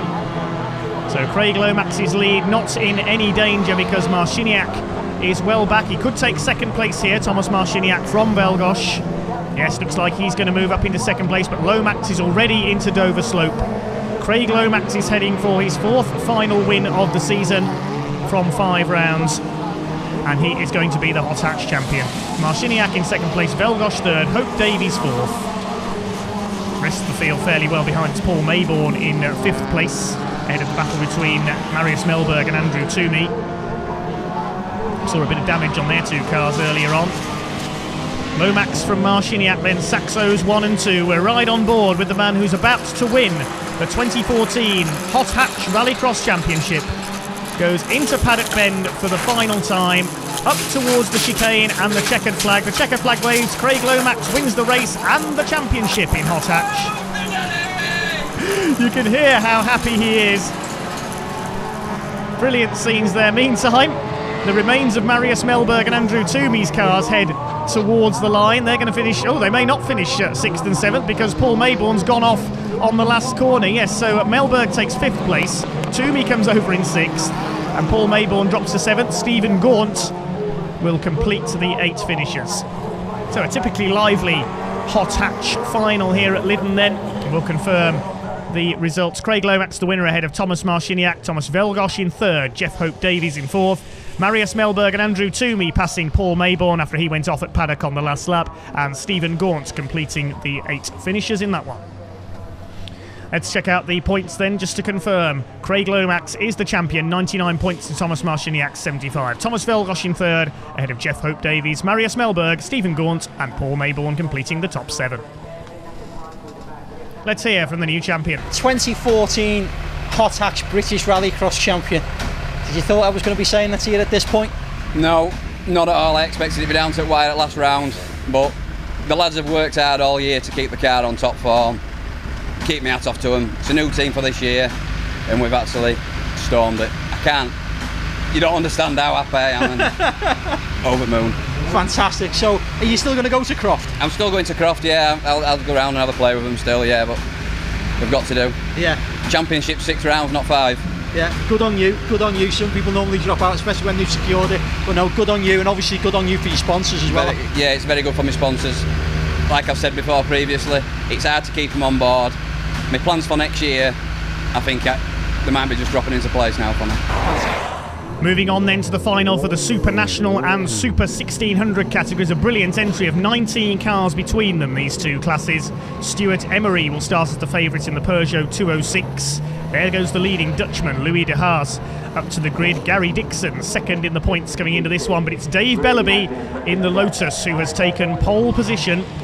B final was won by Johan Quinten from Holland on the back of the grid in the BMW. Gareth Softly in the Citroën Zara won the C final, but this is the A final. Watch for Dave Bellaby. That Lotus is like a rocket off the line, and he's made a flying start once again. Dave Bellaby leads the way into Chessons for the first time. Stuart Emery in second. Jack Thorne leads the trio of cars taking the Joker lap. He's assured of victory in the Super 1600 category, being the only driver from that class who's qualified for this A final. Gary Dixon and Johan Quinten, the B final winner, in behind them. It's Dave Bellaby who leads. Stuart Emery having a look. We're on car with him as they go into Devil's Elbow. Emery in second place, but he knows that Dave Bellaby, it's his first appearance in the class this year, was not a threat to his championship lead. Emery will try and get past him though as he tries to secure the title. Dave Bellaby leads then. Stuart Emery in second place. And it's already starting to pull away from their opposition. Emery needs to make up for a poor round at Pembrey in round 4. Guy Corner was the final winner on that occasion. He's there in third place in his Peugeot 206, just ahead of Louis de Haas, the top Dutchman, in his Opel Astra. Of course, he can't score points towards the UK Championship. Stuart Emery chasing hard after Dave Bellaby. His daughter Paige sadly not making the A final in her Lotus Exige as they bounce their way along Dover Slope, very rutted part of the course. Guy Corner in third place. Jack Thorne, having taken his Joker lap early, is in fourth place, still fighting with Phil Chicken for the points lead in Super 1600. He was beaten in the B final by Robert Blake, so that will help Jack Thorne's cause, I would think. He's there in fourth place, the giant-killing little Citroën, ahead of Louis de Haas, but here is Dave Bellaby increasing his lead over Stuart Emery in the Lotus. Battle of the BMWs at the back of the field there. Vince Bristow and B final winner Johan Quinten. And Stuart Emery is being reeled in here for second place by Guy Corner slowly but surely. Emery goes for the Joker lap, so does Corner, and that's going to put Jack Thorne up into second place. The Super 1600 class Citroën really has no right to be regularly defeating the top Supernational runners. It's been a real giant slaying season for Jack Thorne. He's second now. Stuart Emery rejoins from the Joker lap side by side with Louis de Haas. Guy Corner lost out there. He's dropped down to fifth. It's still Bellaby with the lead in the Lotus. This is the battle for second place between Thorne, Emery, de Haas, Corner, and the rest of them behind. It's Gary Dixon next in the order in his Vauxhall Astra. Then we've got the two BMWs of Bristow and Quinten.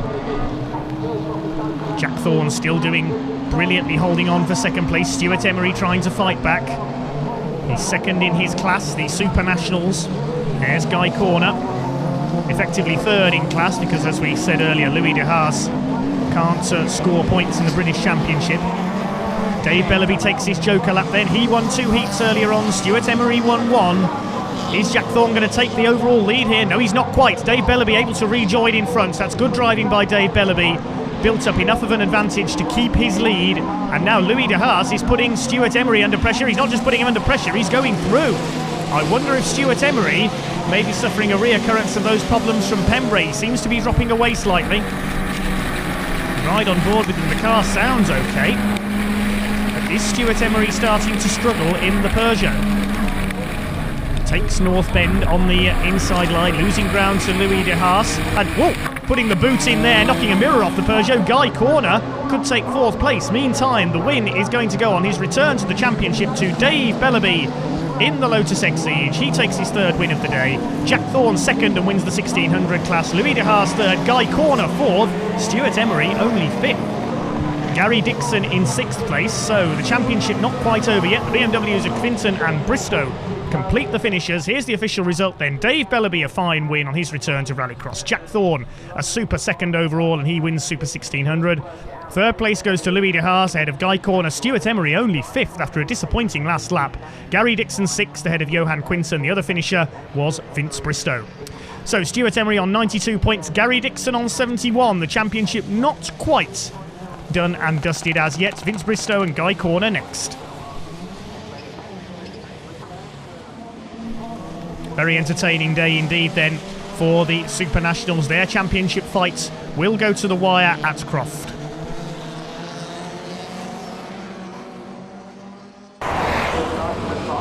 Our next final then for the retro rallycross cars, 8 cars out there, and it's Rob Gibson from pole position, the double heat winner in the Metro 6R4, who leads from pole position into Chestnut Drift for the first time. We're on board back in the midfield with Barry Stewart, more like he's driving in an off-road jungle event than a rallycross, the view he's got through his windscreen. Rob Gibson, 2 heat wins earlier on. Ray Morgan won 1, and they run first and second, the Metro 6R4 and the Escort around the first lap. Morgan in second place in 30, and Biaggi in his Mini, he's got away well. Then we've got Lance Foster in the green and white Mini, and Barry Stewart in 5th place in the Porsche. 6th is James Harold with his VW Beetle. Mark Griffin and Paul Smith rounding out the field. So Rob Gibson looking for his 3rd win of the day. Ray Morgan out to stop him. And good to see Scotsman Ian Biaggi up there, the first of the Minis. There was a 3rd Mini among the entry today, but sadly Ian Shelley, after retiring from 2 of the heats, fails to start the final. Gibson leads them in the car he previously campaigned in the European Rallycross Championship. Over the curbs and over the grass goes Ray Morgan in 2nd place. Lance Foster under pressure from Barry Stewart. They were battling in the heats earlier on there, 4th and 5th. That water splash is getting ever worse going through the inside of Chesson's Drift there. Barry Stewart's Porsche does seem to be slowing up, the Rothmans liveried machine, looking like the Porsche that John Smith used to race in the European Rallycross Championship, the man from Folkestone. Chasing after Lance Foster, who's had his share of wins. Whoops, nearly loses it there. Lance Foster all over the place through Devil's Elbow. I wonder if his Mini's got a handling problem, possibly. Barry Stewart closing up on him in the Porsche and going through on the run into North Bend. Up into 4th place behind Ian Biaggi in the Mini.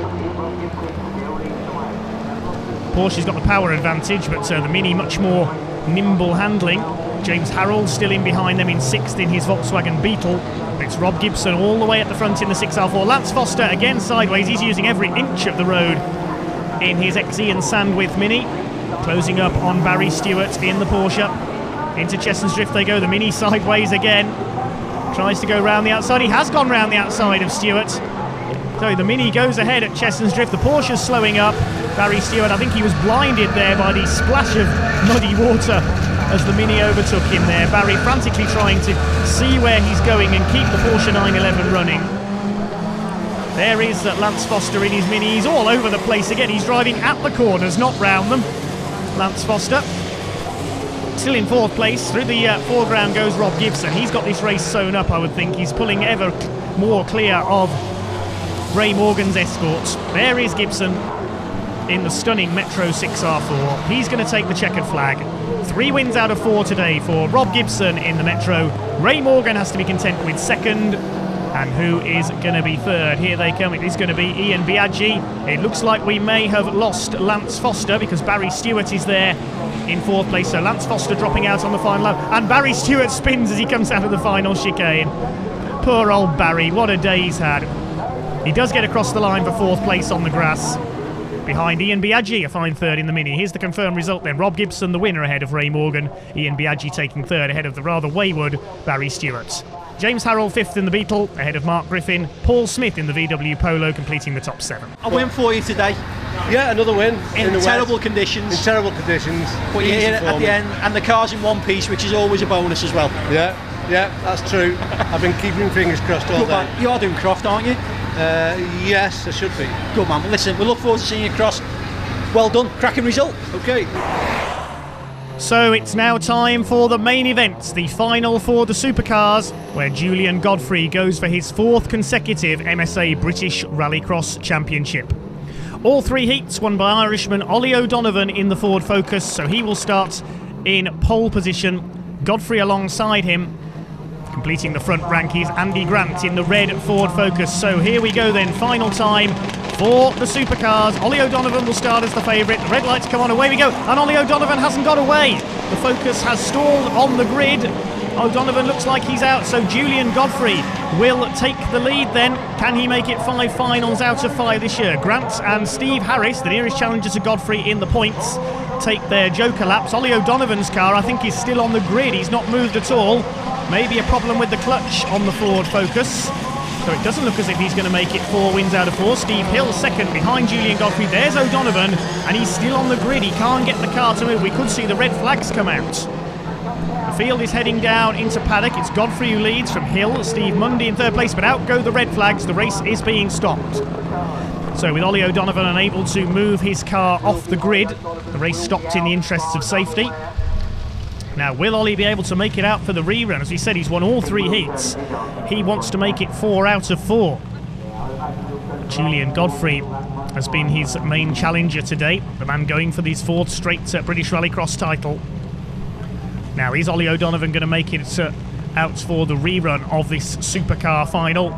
Yes, indeed he is. He's back on the grid in pole position. Julian Godfrey alongside him. Andy Grant completing the front row. 8 cars, 4 laps for the supercar final. Away they go when the red lights go out now. And Mark Flatty again stalls. That's about 4 times a day he stalled the Citroen DS3 on the line. Godfrey tries to move across, but O'Donovan is there, and he takes the lead into Chessons for the first time. So O'Donovan takes up position at the front of the field then. Steve Mundy, Andy Grant and Steve Harris take their joker laps at the first opportunity. Julian Godfrey was penalised in Heat 1 for not taking a joker lap. O'Donovan, the winner of all 3 heats, wants to make it 4 out of 4. He's in front ahead of Julian Godfrey. Steve Hill in third place in the Mitsubishi Lancer. O'Donovan out front in the Tony Bardi prepared Ford Focus. Julian Godfrey knows that second place should be enough, especially with Steve Harris not having a good day, to take his 4th consecutive title. But he will want 5 final wins out of 5 this year. But can he catch Ollie O'Donovan? There's Steve Hill, the Mitsubishi, third in the points coming into this meeting. Bounces over the curbs. He'll break the sump guard if he's not careful doing that. So Hill in third place. It looks like Andy Grant in his Ford Focus is in 4th. But it's all about these 2 in Supercar today. Ollie O'Donovan and Julian Godfrey. The Focus and Fiesta. Into Devil's Elbow they go. Julian Godfrey knows that Ollie O'Donovan is not a factor in the championship. He missed the first couple of rounds of the year. Maybe Godfrey will pace himself, although he is closing on O'Donovan. He's closing up onto the back of the Focus as they come out of North Bend. He wants that 5th final win of the year. He's having a look. He's not close enough to take O'Donovan this time, though. Gets a soaking from the Focus as they head through Paddock Bend. They're well ahead of Steve Hill now. Now, are they going to take their joker laps this time? Julian Godfrey is, Ollie O'Donovan isn't. So, Julian Godfrey, where is he going to come out? O'Donovan leads. Also, Will Turling's in the Volvo taking the joker lap there, the Dutch visitor. So, where is Godfrey going to come out? He's behind Steve Hill. So, Hill up into second place. Andy Grant spins. He's hit the tyres on the inside of Chessons Drift. Looks like he could be out of the race there, in fact. So, Steve Hill up to second place. Godfrey didn't exactly want this. He wanted to try and close back up onto the back of O'Donovan, ready for when the Irishman takes his joker lap. And that's Steve Harris out. Harris has tangled with Steve Mundy, I think. That's the man who was second in the points. So Julian Godfrey really now only needs to keep going in order to secure his 4th consecutive title, because Steve Harris was his main points challenger. Harris out of the race by the look of things once again. Ollie O'Donovan up front takes the joker lap. Where is he going to come out? I suspect he's still going to be in the lead. Such was his advantage, such is his dominance of the supercar category today. Steve Hill has gone in for his joker lap as well, so Julian Godfrey will move up into second place. But with those precious seconds lost behind Steve Hill's Mitsubishi, Godfrey isn't going to be able to catch, I don't think, Ollie O'Donovan to try and make it 5 final wins this year. But he will have seen on that lap Steve Harris's Ford Focus parked up. He knows he is heading for another title. Andy Grant out of the race as well, we caught a glimpse of there. Ollie O'Donovan is going to make it 4 wins out of 4. There goes the Focus, but here comes Julian Godfrey around North Bend. Hill in third place, Turling's in 4th. Mark Flaherty, the only other car left running. Coming round towards the checkered flag then, Ollie O'Donovan makes it 4 wins out of 4 here at Lydden today, but in second place, coming through for the 4th consecutive year as British Rallycross champion, Julian Godfrey takes another title. Congratulations, Julian Godfrey, 4 British titles in a row. Second place was enough behind Ollie O'Donovan. Third went to Steve Hall. Fourth to Will Turlings. Mark Flaherty comes through in the Pat Duran Citroen to take 5th. Here are the official results then. Ollie O'Donovan the winner ahead of Julian Godfrey, with Steve Hill in 3rd place, Will Turlings 4th, and Mark Flaherty the only other man to complete the distance. Andy Grant, Steve Mundy and Steve Harris, most crucially, all failed to finish. Let's have a look at the points standings then, and that confirms Julian Godfrey as British Rallycross champion for the 4th year in succession. Harris 2nd ahead of Hill. Ollie O'Donovan's win moving him up to 4th in the points ahead of Simon Horton, who failed to qualify for the final. So there we go then. That just about wraps up the action from a very wet and treacherous Lydden Hill here today. Thank you very much indeed for watching. Congratulations to Julian Godfrey, 4 British Championships in a row. We'll see you soon for round 6 at Croft, but it's goodbye for now.